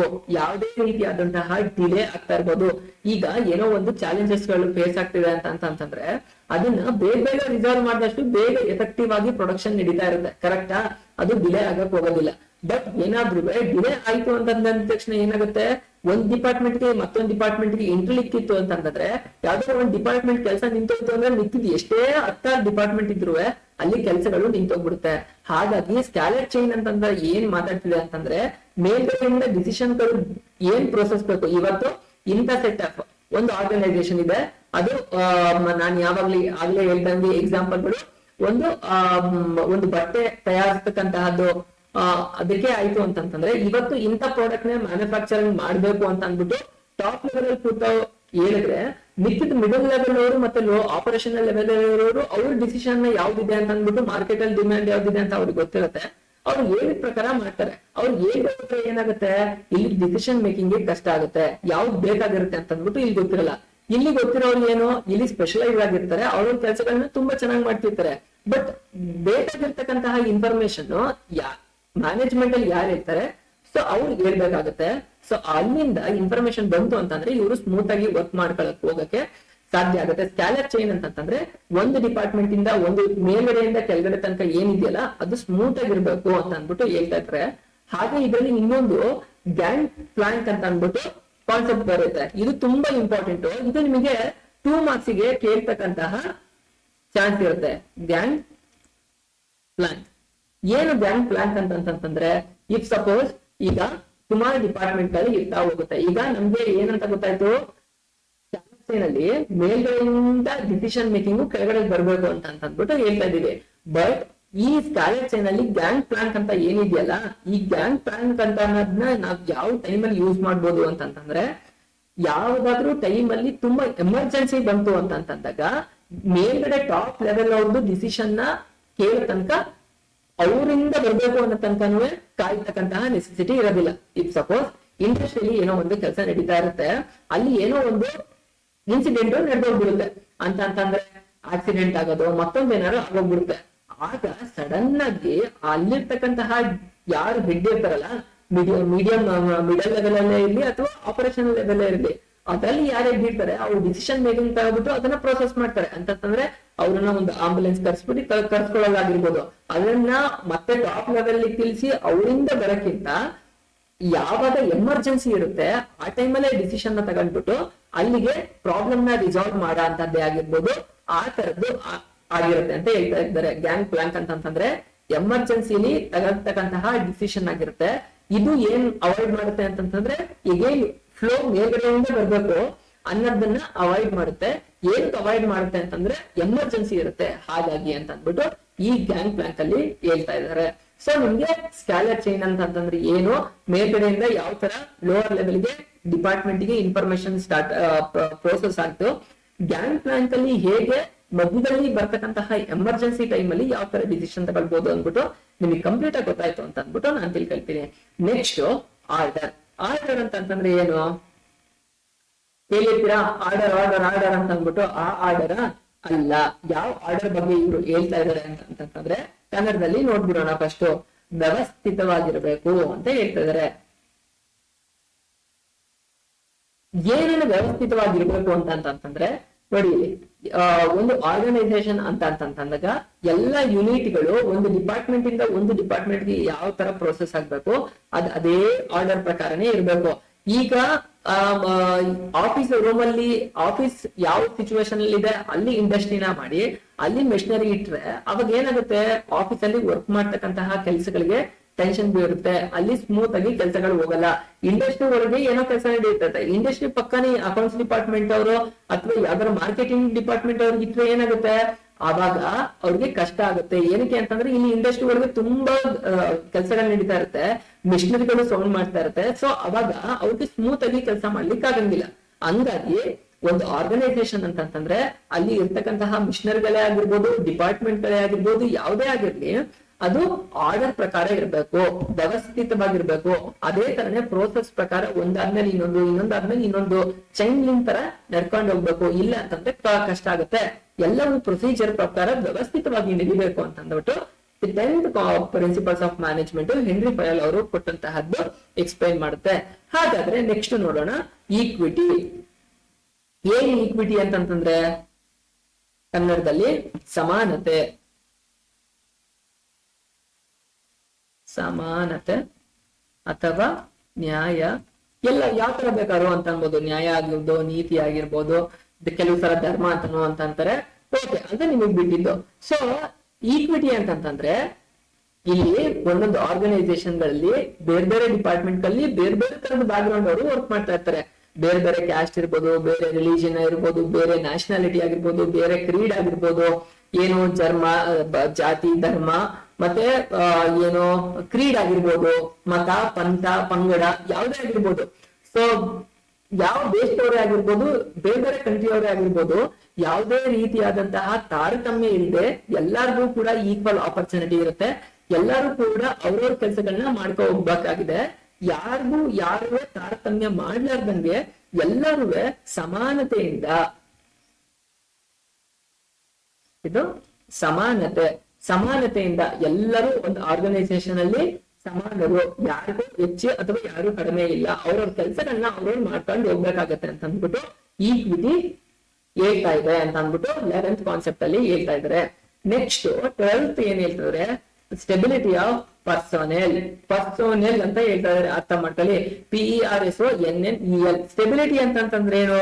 ಫಸ್ಟ್ ಸ್ಟೆಬಿಲಿಟಿ ಅಂತಂದ್ರೆ ಸ್ಥಿರತೆ ಅಂತ. ಪರ್ಸೋನೆಲ್ ಅಂತಂದ್ರೆ ಏನು? ಸಿಬ್ಬಂದಿ. ಸ್ಟೆಬಿಲಿಟಿ ಆಫ್ ಪರ್ಸನ್, ಸಿಬ್ಬಂದಿಗಳ ಸ್ಥಿರತೆ ಅಂತ ಹೇಳ್ತಾ ಇದ್ದಾರೆ. ಏನು ಸಿಬ್ಬಂದಿಗಳ ಸ್ಥಿರತೆ ಅಂತಂದ್ರೆ ಒಂದು ಆರ್ಗನೈಸೇಷನ್ ಗಳಲ್ಲಿ ತುಂಬಾ ವರ್ಷಗಳಿಂದ ಯಾರು ಎಂಪ್ಲಾಯಿಗಳು ವರ್ಕ್ ಮಾಡ್ತಾ ಹೋಗ್ತಾ ಇದಾರೆ ಅಂತ. ಈಗ ಒಂದು ಯಾವ್ದೋ ಇನ್ಸ್ಟಿಟ್ಯೂಷನ್ ಇದೆ, ಆ ಇನ್ಸ್ಟಿಟ್ಯೂಷನ್ ಗಳಲ್ಲಿ 2-3 ವರ್ಷದಿಂದ, 5 ವರ್ಷದಿಂದ, 10 ವರ್ಷದಿಂದ, 20 ವರ್ಷದಿಂದ ಯಾರೋ ಒಬ್ರು ಎಂಪ್ಲಾಯಿ ವರ್ಕ್ ಮಾಡ್ತಾ ಇದಾರೆ ಅಂತಂದ್ರೆ ಆ ಆರ್ಗನೈಸೇಷನ್ಗಳು ತುಂಬಾ ಚೆನ್ನಾಗಿ ಅವರ ಎಂಪ್ಲಾಯಿಗಳನ್ನ ಇಟ್ಕೊಂಡಿದ್ದಾರೆ ಅಂತ ಅರ್ಥ. ಯಾವ ಆರ್ಗನೈಸೇಷನ್ ಗಳಲ್ಲಿ ಒಂದೊಂದು ತಿಂಗಳಲ್ಲೇ ಬಿಟ್ಟು ಹೋಗ್ತಾರೆ, ಒಂದೊಂದು ವರ್ಷಕ್ಕೆ ತುಂಬಾ ಎಂಪ್ಲಾಯಿ ಟರ್ನ್ ಓವರ್ಗಳು ಈ ತರ ಆಗ್ತಾ ಹೋಗುತ್ತೆ. ಆರ್ಗನೈಸೇಷನ್ ಗಳಲ್ಲಿ ಮ್ಯಾನೇಜ್ಮೆಂಟ್ಗೂ ಎಂಪ್ಲಾಯೀಸ್ ಗಳಿಗೂ ತುಂಬಾ ಚೆನ್ನಾಗಿ ಕೋಆರ್ಡಿನೇಷನ್ ಇಲ್ಲ. ಯಾವಾಗ ಈ ತರ ಕೋಆರ್ಡಿನೇಷನ್ ಇಲ್ಲ ಅಂತಂತ ಆಗುತ್ತೆ, ಅಥವಾ ಎಂಪ್ಲಾಯಿ ಟರ್ನ್ ಓವರ್ ತುಂಬಾ ಜಾಸ್ತಿ ನಡೀತಿದೆ ಅಂತಂದ್ರೆ ಏನಾಗುತ್ತೆ, ಆಗ್ಬೇಕಾದಂತಹ ಆರ್ಗನೈಸೇಷನ್ ಗಳಲ್ಲಿ ಟಾರ್ಗೆಟ್ ತುಂಬಾ ಚೆನ್ನಾಗಿ ನಡೆಯೋದಿಲ್ಲ. ಅದು ಆರ್ಗನೈಸೇಷನ್ಗೆ ತುಂಬಾ ಡ್ರಾಬ್ಯಾಕ್ ಆಗುತ್ತೆ, ಅದು ಹೊಟ್ಟೆ ಹೊಡೆಯುತ್ತೆ. ಸೊ ಹಂಗಾಗಿ ಸಿಬ್ಬಂದಿಗಳನ್ನ ಒಂದು ತುಂಬಾ ಚೆನ್ನಾಗಿ ನೆಚ್ಕೊ, ಒಳ್ಳೆ ಸ್ಯಾಲರಿ ಕೊಟ್ಟು ಅವ್ರನ್ನ ಟ್ರೈನಿಂಗ್ ಅಂಡ್ ಡೆವಲಪ್ಮೆಂಟ್ ನ ಕೊಟ್ಟು ಅವ್ರನ್ನ ಇಂಪ್ರೂವ್ ಮಾಡ್ತಕ್ಕಂತಹದ್ದು ಕಂಪ್ಲೀಟ್ ಆಗಿ ಆರ್ಗನೈಸೇಷನ್ ಆಗಿರುತ್ತೆ. ಸೊ ಎಂಪ್ಲಾಯಿಗಳ ಸ್ಟೆಬಿಲಿಟಿ ನ ಮೇಂಟೈನ್ ಮಾಡೋದು ಆರ್ಗನೈಸೇಷನ್ ಆಗಿರುತ್ತೆ. ಎಂಪ್ಲಾಯಿಗಳು ಎಷ್ಟು ಸ್ಟೇಬಲ್ ಆಗಿರ್ತಾರೆ ಒಂದು ಆರ್ಗನೈಸೇಷನ್ ತುಂಬಾ ಲಾಂಗ್ ಇಯರ್ಸ್ ತನಕ, ಅಷ್ಟು ಆರ್ಗನೈಸೇಷನ್ ಚೆನ್ನಾಗಿದೆ ಅಂತಂದ್ಬಿಟ್ಟು ಆ ಪಾಯಿಂಟ್ ಹೇಳ್ತಾ ಇದೆ. ಸ್ಟೆಬಿಲಿಟಿ ಆಫ್ ಪರ್ಸನಲ್ ಅಂತ ಅಂದ್ಬಿಟ್ಟು ಇನಿಷಿಯೇಟಿವ್ ಅಂತ ಹೇಳ್ತಾ ಇದಾರೆ. ಇನಿಷಿಯೇಟಿವ್ ಅಂತಂದ್ರೆ ಏನು? ತುಂಬಾ ಸ್ಪೆಸಿಫಿಕ್ ಆಗಿ ಹೇಳ್ಬೇಕು ಅಂತಂದ್ರೆ ನೇತೃತ್ವ. ಇನ್ನು ಒಂದು ಏನಿರ್ಬೋದು, ಪ್ರಯತ್ನ ಅಥವಾ ಮೊದಲ ಹೆಜ್ಜೆ, ಉಪಕ್ರಮ, ಏನ್ ಬೇಕಾದ್ರೂ ಹೇಳ್ಬೋದು. ಸೊ ನೇತೃತ್ವ ಅಂತ ಅನ್ನೋದು ತುಂಬಾ ಇಂಪಾರ್ಟೆಂಟ್ ಆಗಿರುತ್ತೆ. ಅದು ತುಂಬಾ ಸ್ಪೆಸಿಫಿಕ್ ಆಗಿರುತ್ತೆ. ಏನ್ ನೇತೃತ್ವ ಅಂತಂದ್ರೆ, ಈಗ ಎಂಪ್ಲಾಯಿಗಳು ಪ್ರತಿದಿನವೂ ಅವರು ಬೇರೆ ಬೇರೆ ಬ್ಯಾಕ್ ಗ್ರೌಂಡ್ ಇಂದ ಇರುತ್ತೆ. ಅವ್ರು ಬೇರೆ ಪ್ರತಿಯೊಂದು ಎಂಪ್ಲಾಯಿಗಳನ್ನ ಒಂದೇ ಏರಿಯಾದಿಂದ ಬರ್ತಾರ? ಖಂಡಿತ ಇಲ್ಲ. ಪ್ರತಿಯೊಬ್ರು ಓದಿರ್ತಕ್ಕಂತಹ ಬ್ಯಾಕ್ ಗ್ರೌಂಡ್ ಒಂದೇ ಆಗಿರುತ್ತಾ? ಖಂಡಿತ ಇಲ್ಲ. ಪ್ರತಿಯೊಬ್ಬರದು ಬ್ಯಾಕ್ ಗ್ರೌಂಡ್, ಮನೆ ಫ್ಯಾಮಿಲಿ ಬ್ಯಾಕ್ ಗ್ರೌಂಡ್ ಒಂದೇ ತರ ಇರುತ್ತಾ? ಖಂಡಿತ ಇಲ್ಲ. ಪ್ರತಿಯೊಬ್ಬರದು ಫೈನಾನ್ಷಿಯಲ್ ಕಂಡೀಷನ್ ಒಂದೇ ತರ ಇರುತ್ತಾ? ಖಂಡಿತ ಇರಲ್ಲ. ಪ್ರತಿಯೊಬ್ಬರದು ಕಮಿಟ್ಮೆಂಟ್ ಗಳು ಬೇರೆ ಬೇರೆ ಇರುತ್ತೆ. ಅವ್ರು ಬೆಳೆದಂತಹ ಸಿಚುವೇಶನ್ ಗಳು ಬೇರೆ ಬೇರೆ ಇರುತ್ತೆ. ಸೊ ಆತರ ಇದ್ದಾಗ ಒಂದು ಆರ್ಗನೈಸೇಷನ್ಗೆ ಬಂದು ಎಲ್ಲ ವರ್ಕ್ ಮಾಡ್ತಾ ಇದಾರೆ ಅಂತಂತಂದ್ರೆ ಅವಾಗ ಏನಾಗುತ್ತೆ, ಪ್ರತಿಯೊಬ್ಬರಿಗೂ ಮೈಂಡ್ ಅಲ್ಲಿ ಅವ್ರದೇ ರೀತಿಯಾದಂತಹ ಬೆಳಿಗ್ಗೆ ಎದ್ದ ತಕ್ಷಣ ಓಡ್ತಾ ಇರುತ್ತೆ. ಒಂದು ಆರ್ಗನೈಸೇಷನ್ ಬಂದಿದ ತಕ್ಷಣ ಅದನ್ನೆಲ್ಲ ಬಿಟ್ಟು ಇವರು ಆರ್ಗನೈಸೇಷನ್ ಏನ್ ಆಬ್ಜೆಕ್ಟ್ ಇದೆಯಲ್ಲ ಅದಕ್ಕೆ ವರ್ಕ್ ಮಾಡ್ಬೇಕಾಗತ್ತೆ. ಇಲ್ಲಿ ಪ್ರಾಬ್ಲಮ್ ಏನಂತಂದ್ರೆ ಅವರು ಇರ್ತಕ್ಕಂತಹ ಟೆನ್ಷನ್ ಎಲ್ಲ ಮನೆಯನ್ನ ಅಲ್ಲೇ ಬಿಟ್ಬಿಟ್ಟು ಈ ಆರ್ಗನೈಸೇಷನ್ ವರ್ಕ್ ಮಾಡ್ಬೇಕಲ್ಲ. ಸೊ ಅದಕ್ಕೆ ಅವರೇ ಓನ್ ಆಗಿ ಇನಿಷಿಯೇಟಿವ್ ತಗೊಳ್ಬೇಕು. ಇನಿಷಿಯೇಟಿವ್ ಅಂತಂದ್ರೆ ನೇತೃತ್ವ ಅಂತಂದ್ರೆ ಇನ್ನೂ ಈಸಿಯಾಗಿ ನಿಮ್ಗೆ ಅರ್ಥ ಮಾಡ್ಕೊಳ್ಬೇಕು ಅಂತಂದ್ರೆ ಸೆಲ್ಫ್ ಮೋಟಿವೇಟೆಡ್ ಆಗಿ ನಾವೇನೆ ಇಲ್ಲಪ್ಪ ನಾವು ಬಂದಿದ್ದೀವಿ ವರ್ಕ್ ಮಾಡ್ಬೇಕು ಅಂತ ಅಂದ್ಬಿಟ್ಟು. ಈಗ ಕೆಲವು ಸಲ ಏನಾಗುತ್ತೆ, ತುಂಬಾ ಏನಾದ್ರು ಟೆನ್ಷನ್ ಇತ್ತು ಅಂತಂದಾಗ ಕೆಲಸಗಳು ಹೋಗ್ತಾ ಇರೋದಿಲ್ಲ. ಅವಾಗ ಮನೇಲಿ ಎಲ್ಲಕ್ಕೂ ಬದಿಗಿಟ್ಟು ಅವರು ಆರ್ಗನೈಸೇಷನ್ ಆಬ್ಜೆಕ್ಟಿವ್ ಏನಿದೆ ಅವ್ರದ್ದು ಏನ್ ಕೆಲಸ ಇದೆ ಅವಾಗ ಫೋಕಸ್ ಮಾಡಿದಾಗ ಆ ಕೆಲಸಗಳು ಸ್ಮೂತ್ ಆಗಿ ಫಿಲ್ಫಿಲ್ ಆಗುತ್ತೆ. ಅವರು ಓನ್ ಇನಿಷಿಯೇಟಿವ್ ತಗೊಂಡು ಸೆಲ್ಫ್ ಮೋಟಿವೇಟೆಡ್ ಆಗಿ ಅವ್ರಿಗೆ ಏನ್ ಕೆಲಸ ಕೊಟ್ಟಿರ್ತಾರೆ ಅದನ್ನ ಮಾಡ್ಬೇಕಾಗತ್ತೆ ಅಂತ ಅಂದ್ಬಿಟ್ಟು 13 ಪ್ರಿನ್ಸಿಪಲ್ಸ್ ಆಫ್ ಮ್ಯಾನೇಜ್ಮೆಂಟ್ ಅಲ್ಲಿ ಹೇಳ್ತಾ ಇದ್ದಾರೆ. ಫೈನಲ್ ಆಗಿ 14th and most important principles of management given by Henri Fayol esprit de corps. ಏನು ಎಸ್ಪರೈಟ್ ಡಿ ಕ್ರಾಪ್ಸ್ ಅಂತಂದ್ರೆ ಎಸ್ಪರೈಟ್ ಡಿ ಕ್ರಾಪ್ಸ್ ಅಂತಂದ್ರೆ ಒಂದು ಆರ್ಗನೈಸೇಷನ್ ಅಲ್ಲಿ ಬೇರೆ ಬೇರೆ ಟೀಮ್ ಗಳು ಇರ್ತಾ ಹೋಗುತ್ತೆ, ಬೇರೆ ಬೇರೆ ಡಿಪಾರ್ಟ್ಮೆಂಟ್ ಗಳು ಇರ್ತಾ ಹೋಗುತ್ತೆ. ಆ ಡಿಪಾರ್ಟ್ಮೆಂಟ್ ಗಳು ಎಲ್ಲಾವ್ರದ್ದು ಮೋಟೋನು ಆರ್ಗನೈಸೇಷನ್ ಏನು ಪಾಯಿಂಟ್ ಆಫ್ ವ್ಯೂ ಇರುತ್ತಲ್ಲ ಅದಕ್ಕೆ ಮಾಡ್ಕೊಂಡು ಹೋಗ್ಬೇಕಾಗತ್ತೆ. ಇಲ್ಲಿ ಇನ್ನೂ ತುಂಬಾ ಇಂಪಾರ್ಟೆಂಟ್ ಏನಂತಂದ್ರೆ ಬೇರೆ ಬೇರೆ ಡಿಪಾರ್ಟ್ಮೆಂಟ್ ಅವರು ಅಥವಾ ಬೇರೆ ಬೇರೆ ವ್ಯಕ್ತಿಗಳು ನಾನ್ ಕೆಲಸ ಮಾಡಿದ್ದು, ನಾನ್ ಹೇಳ್ಕೊಟ್ಟಿದ್ದು ಅನ್ನಕ್ಕಿಂತ ನಾವು ಮಾಡ್ದೋ ಮ್ಯಾನೇಜರ್ ಏನ್ ಮಾಡ್ಬೇಕು, ನಾನೇ ಮಾಡ್ದೆ ನನ್ನಿಂದನೇ ಆಯ್ತು ಅಂತ ಹೇಳ್ಬಾರ್ದು. ಏನ್ ಮಾಡ್ಬೇಕು, ನಮ್ ಇಡೀ ಟೀಮ್ ಇಂದ ಎಲ್ಲಾ ಕೆಲಸಗಳು ಆಯ್ತು. ಅವರಲ್ಲಿ ಏನ್ ಮಾಡ್ಬೇಕು, ಹಾರ್ಮೋನಿ ಇರ್ಬೇಕು, ಯೂನಿಟಿ ಇರ್ಬೇಕು, ಸ್ಪಿರಿಟ್ ಇರ್ಬೇಕು. ಸ್ಪಿರಿಟ್ ಇದ್ದಾಗ ಮಾತ್ರ ಒಂದು ಕೆಲಸಗಳನ್ನ ಮಾಡ್ಲಿಕ್ಕೆ ಸಾಧ್ಯ. ಸೊ ಹಾಗಾಗಿ ಎಸ್ಪರೈಟ್ ಡಿ ಕ್ರಾಪ್ ಅಲ್ಲಿ ಎಲ್ಲರೂ ಯೂನಿಟಿ ಇರುತ್ತಲ್ಲ, ಎಲ್ಲರೂ ಕೂಡ ಕೂಡಿ ಕೆಲಸಗಳನ್ನ ಮಾಡ್ತಕ್ಕಂತಹದ್ದು ತುಂಬಾ ಇಂಪಾರ್ಟೆಂಟ್ ಆಗಿರುತ್ತೆ ಅಂತ ಅಂದ್ಬಿಟ್ಟು ಎಸ್ಪರೈಟ್ ಡಿ ಕ್ರಾಪ್ ಅಲ್ಲಿ 14th ಪಾಯಿಂಟ್ ಅಲ್ಲಿ principles of management henry Fayol ಅವರು ಕೊಟ್ಟಿದ್ದು ಕಂಪ್ಲೀಟ್ ಆಗಿ ಡಿಸ್ಕಸ್ ಮಾಡ್ತಾ ಹೋಗ್ತಾರೆ. ಗೈಸ್, ನಾನು ಈಗ ಹೆನ್ರಿ ಫೆವಾಲ್ ಅವರು ಕೊಟ್ಟಂತಹ 14 principles of management in detail ಆಗಿ ಒಂದೊಂದು ಪಾಯಿಂಟ್ ಅಲ್ಲೂ ಬರ್ತಕ್ಕಂತಹ ಸಬ್ ಏನಿದೆ ಅದಕ್ಕೆ ಎಕ್ಸ್ಪ್ಲೇಷನ್ ನ ಕೊಟ್ಟಿದ್ದೀನಿ ಕಂಪ್ಲೀಟ್ ಆಗಿ. ಸ್ಟಿಲ್ ನಿಮಗೆ ಏನಾದ್ರು ಡೌಟ್ ಇತ್ತು ಅಂತಂದ್ರೆ ಕೇಳ್ಬೋದು. ಸೊ ಈ ಚಾಪ್ಟರ್ ಗೆ ಸಂಬಂಧಪಟ್ಟಂತಹ ಏನನ್ನ ಟೆಕ್ಸ್ಟ್ ಬುಕ್ ಅನ್ನ ಈಗಾಗಲೇ ಡಿಸ್ಕ್ರಿಪ್ಷನ್ ಅಲ್ಲಿ ಕೊಟ್ಟಿದ್ದೀನಿ, ಡೌನ್ಲೋಡ್ ಮಾಡ್ಕೊಂಡು ಒಂದ್ಸಲ ಚೆಕ್ ಮಾಡ್ಬೋದು. ಇನ್ನೂ ಒಂದೇನಂದ್ರೆ ಡೌಟ್ ಗಳಿತ್ತು ಅಂತಂದ್ರೆ ನೀವು ಕ್ವಶನ್ ನ ಕೇಳ್ಬೋದು. ಸೊ ಫೈನಲ್ ಆಗಿ ಇನ್ನೊಂದ್ಸಲ ಏನಂತಂದ್ರೆ ಈ ಚಾಪ್ಟರ್ ಅಲ್ಲಿ ಕಂಪ್ಲೀಟ್ ಆಗಿ ಏನನ್ನ ಓದುದು ಅಂತ ಅಂದ್ಬಿಟ್ಟು ಒಂದು ರಿವಿಷನ್ ಕ್ವಿಕ್ ರಿವಿಷನ್ ನ ಮಾಡ್ಬಿಡೋಣ. ಸೊ ನಿಮ್ಗೆ ಕಂಪ್ಲೀಟ್ ಆಗಿ ಇನ್ಫಾರ್ಮೇಶನ್ ಸಿಗ್ತಾ ಹೋಗುತ್ತೆ. ಸೊ ಏನನ್ನ ನೋಡಿದ್ರಿ ಇವತ್ತು 14 principles of management provided by Henri Fayol ಅವರು. ಅವ್ರು ಏನಾಗಿದ್ರು ಅವ್ರ ಬ್ಯಾಕ್ ಗ್ರೌಂಡ್ ಏನು ಕಂಪ್ಲೀಟ್ ಆಗಿ ಅವ್ರು ಕೊಟ್ಟಿದ್ದಂತಹ ಪ್ರಿನ್ಸಿಪಲ್ ನ ಇನ್ ಡೀಟೇಲ್ ಆಗಿ ಕಲ್ತಿದ್ದೀವಿ. ಫಸ್ಟ್ ಕ್ಲಾಸ್ ಇಂದ ನಾವ್ ಏನೇನ್ ಕಲ್ತಿದೀವಿ ಅಂತ ಅಂದ್ಬಿಟ್ಟು ಒಂದ್ಸಲ ಕ್ವಿಕ್ ಆಗಿ ನೋಡ್ಬಿಡೋಣ. ಸೊ ನಿಮ್ಗೆ ಪ್ರಿನ್ಸಿಪಲ್ಸ್ ಆಫ್ ಮ್ಯಾನೇಜ್ಮೆಂಟ್ ಅನ್ನೋ ಚಾಪ್ಟರ್ ನ ನೋಡಿದ್ರಿ. ಇದ್ರಲ್ಲಿ ಏನಂತಂದ್ರೆ ನಿರ್ವಹಣೆಗೆ ಸಂಬಂಧಪಟ್ಟಂತಹ ತತ್ವಗಳು ಯಾವ್ದು ಅಂತ ಅಂದ್ಬಿಟ್ಟು. ಸೊ ಇದು ಕ್ವಶನ್ ಪೇಪರ್ ಪ್ಯಾಟರ್ನ್ ಅಲ್ಲಿ ಇದರಲ್ಲಿ ನಿಮ್ಮ ಮೇನ್ ಎಕ್ಸಾಮ್ ಅಲ್ಲಿ 8 ಮಾರ್ಕ್ಸ್ ಕೇಳುತ್ತೆ. ಈ ಪಾರ್ಟ್ ಎ ಅಲ್ಲಿ 2 ಕ್ವಶನ್ 2 ಮಾರ್ಕ್ಸ್, ಪಾರ್ಟ್ ಬಿ ಅಲ್ಲಿ 1 ಕ್ವಶನ್ 2 ಮಾರ್ಕ್ಸ್ ಕ್ಯಾರಿ ಆಗುತ್ತೆ 2 ಮಾರ್ಕ್ಸ್, ಮತ್ತೆ ಪಾರ್ಟ್ ಸಿ ಅಲ್ಲಿ ನಿಮ್ಗೆ 1 ಕ್ವಶನ್ 4 ಮಾರ್ಕ್ಸ್ ಕ್ಯಾರಿ ಆಗುತ್ತೆ ಅಂತ ಅಂದ್ಬಿಟ್ಟು ಈಗಾಗಲೇ ತಿಳ್ಕೊಂಡಿದ್ದೀರಾ. ಹಾಗಾದ್ರೆ ಪ್ರಿನ್ಸಿಪಲ್ಸ್ ಆಫ್ ಮ್ಯಾನೇಜ್ಮೆಂಟ್ ಅಂತ ಅಂದ್ರೆ ಏನು, ನೇಚರ್ ಅಂದ್ರೇನು, ಫೀಚರ್ ಅಂದ್ರೇನು, ಕ್ಯಾರೆಕ್ಟರಿಸ್ಟಿಕ್ಸ್ ಗಳು ಅದ್ರಲ್ಲಿ ಬರ್ತಕ್ಕಂತಹ ಎಲ್ಲವನ್ನ ತಿಳ್ಕೊಂಡಿದ್ದೀರಾ. Significance of management, significance of principles of management, ನಿರ್ವಹಣೆಗೆ ಸಂಬಂಧಪಟ್ಟಂತಹ ಮಹತ್ವಗಳು ಏನೇನು ಅನ್ನೋದನ್ನ ಕೀ ಪಾಯಿಂಟ್ ಅಲ್ಲಿ ತಿಳ್ಕೊಂಡಿದ್ದೀರಾ. ಅದಾದ್ಮೇಲೆ ಫಾದರ್ ಆಫ್ ಸೈಂಟಿಫಿಕ್ ಮ್ಯಾನೇಜ್ಮೆಂಟ್ ಅಂತ ಕರಿತಕ್ಕಂತಹ FW ಟೈಲರ್ ಬಗ್ಗೆ ಕಂಪ್ಲೀಟ್ ಆಗಿ ತಿಳ್ಕೊಂಡಿದ್ದೀರಾ. ಅವ್ರ ಬ್ಯಾಕ್ ಗ್ರೌಂಡ್ ಏನು, ಅವ್ರಿಗೆ ಏನ್ ಎಜುಕೇಶನ್ ಕ್ವಾಲಿಫಿಕೇಶನ್ ಮಾಡಿದ್ರು, ಅವ್ರು ಯಾವ ತರ ಪ್ರಿನ್ಸಿಪಲ್ಸ್ ಆಫ್ ಮ್ಯಾನೇಜ್ಮೆಂಟ್ ಕೊಟ್ರು, ಅವ್ರ ಪ್ರೊಫೆಸರ್ ಎಲ್ಲಿ ಹಾಕಿದ್ರು, ಅವ್ರು ಏನೇನ್ ವರ್ಕ್ ಮಾಡಿದ್ರು, ಅವ್ರು ಕೊಟ್ಟಂತಹ ಮೀನಿಂಗ್ ಏನು ಪ್ರಿನ್ಸಿಪಲ್ಸ್ ಆಫ್ ಮ್ಯಾನೇಜ್ಮೆಂಟ್ ಗೆ ಸಂಬಂಧಪಟ್ಟಂಗೆ, ಅವರು ಯಾಕೆ ಫಾದರ್ ಆಫ್ ಸೈಂಟಿಫಿಕ್ ಮ್ಯಾನೇಜ್ಮೆಂಟ್ ಅಂತ ಕರೀತಾರೆ ಅಂತ ಅಂದ್ಬಿಟ್ಟು ಕಂಪ್ಲೀಟ್ ಆಗಿ ತಿಳ್ಕೊಂಡಿದ್ದೀರಾ. ಹಾಗೆ ಅವ್ರು ಕೊಟ್ಟಂತಹ ಟೈಮ್ ಅಂಡ್ ಮೋಷನ್ ಕಾನ್ಸೆಪ್ಟ್ ಅನ್ನು ತಿಳ್ಕೊಂಡಿದ್ದೀರಾ. ಅವರು ಮೇನ್ ಆಗಿ ಕೊಟ್ಟಂತಹ ಪ್ರಿನ್ಸಿಪಲ್ಸ್ ಆಫ್ ಸೈಂಟಿಫಿಕ್ ಮ್ಯಾನೇಜ್ಮೆಂಟ್ ಅಲ್ಲಿ ಬರ್ತಕ್ಕಂತಹ 4 ಇಂಪಾರ್ಟೆಂಟ್ ಪ್ರಿನ್ಸಿಪಲ್ಸ್ ನ ಈಗಾಗಲೇ ಇನ್ ಡೀಟೇಲ್ ಆಗಿ ತಿಳ್ಕೊಂಡಿದ್ದೀರಾ. ಅವ್ರು ಕೊಟ್ಟಂತಹ 7 ಟೆಕ್ನಿಕ್ಸ್ ಆಫ್ ಸೈಂಟಿಫಿಕ್ ಮ್ಯಾನೇಜ್ಮೆಂಟ್ ಯಾವ್ದು, ಫಂಕ್ಷನಲ್ ಫೋರ್ಮ್ಯಾನ್ಶಿಪ್ ಆಗಿರ್ಬೋದು, ಫಂಕ್ಷನಲ್ ಫೋರ್ಮ್ಯಾನ್ಶಿಪ್ ಅಲ್ಲಿ ಏನೇನ್ ಕಲ್ತಿದ್ದೀರಾ ಅನ್ನೋದು ಈಗ ನೋಡಿದಿರಾ. Standardisation, simplification of work, method study, motion study, time study, fatigue study, ಅದಾದ್ಮೇಲೆ ಡಿಫರೆನ್ಷಿಯಲ್ ಪ್ರೈಸ್ ವೇಜಸ್ ಸಿಸ್ಟಮ್, ಇದನ್ನ ಕಂಪ್ಲೀಟ್ ಆಗಿ ನೀವು ಅರ್ಥ ಮಾಡ್ಕೊಂಡಿದ್ದೀರಾ. ಅದಾದ್ಮೇಲೆ ಫೈನಲ್ ಆಗಿ ಹೆನ್ರಿ ಫೆವಾಲ್ ಅವರು ಕೊಟ್ಟಂತಹ principles of management 14 principles of management ಯಾವ್ಯಾವ್ದು ಅಂತ ಕಲ್ತಿದ್ದೀರಾ. ಇವ್ರನ್ನ ಯಾಕೆ ಫಾದರ್ ಆಫ್ ಜನರಲ್ ಮ್ಯಾನೇಜ್ಮೆಂಟ್, ಇವ್ರ ಬ್ಯಾಕ್ ಗ್ರೌಂಡ್ ಬಗ್ಗೆ ನೀವು ಈಗಾಗಲೇ ತಿಳ್ಕೊಂಡಿದ್ದೀರಾ. ಇವ್ರು ಕೊಟ್ಟಂತಹ 14 ಪ್ರಿನ್ಸಿಪಲ್ಸ್ ಆಫ್ ಮ್ಯಾನೇಜ್ಮೆಂಟ್ ಯಾವ್ಯಾವ್ದು, ಅದ್ರೊಳಗೆ ಕಂಪ್ಲೀಟ್ ಆಗಿ ಪಾಯಿಂಟ್ ಏನೇನು ಬರುತ್ತೆ 14 ಪ್ರಿನ್ಸಿಪಲ್ಸ್ ಕಂಪ್ಲೀಟ್ ಆಗಿ ಇನ್ ಡೀಟೇಲ್ ಆಗಿ ತಿಳ್ಕೊಂಡಿದ್ದೀರಾ.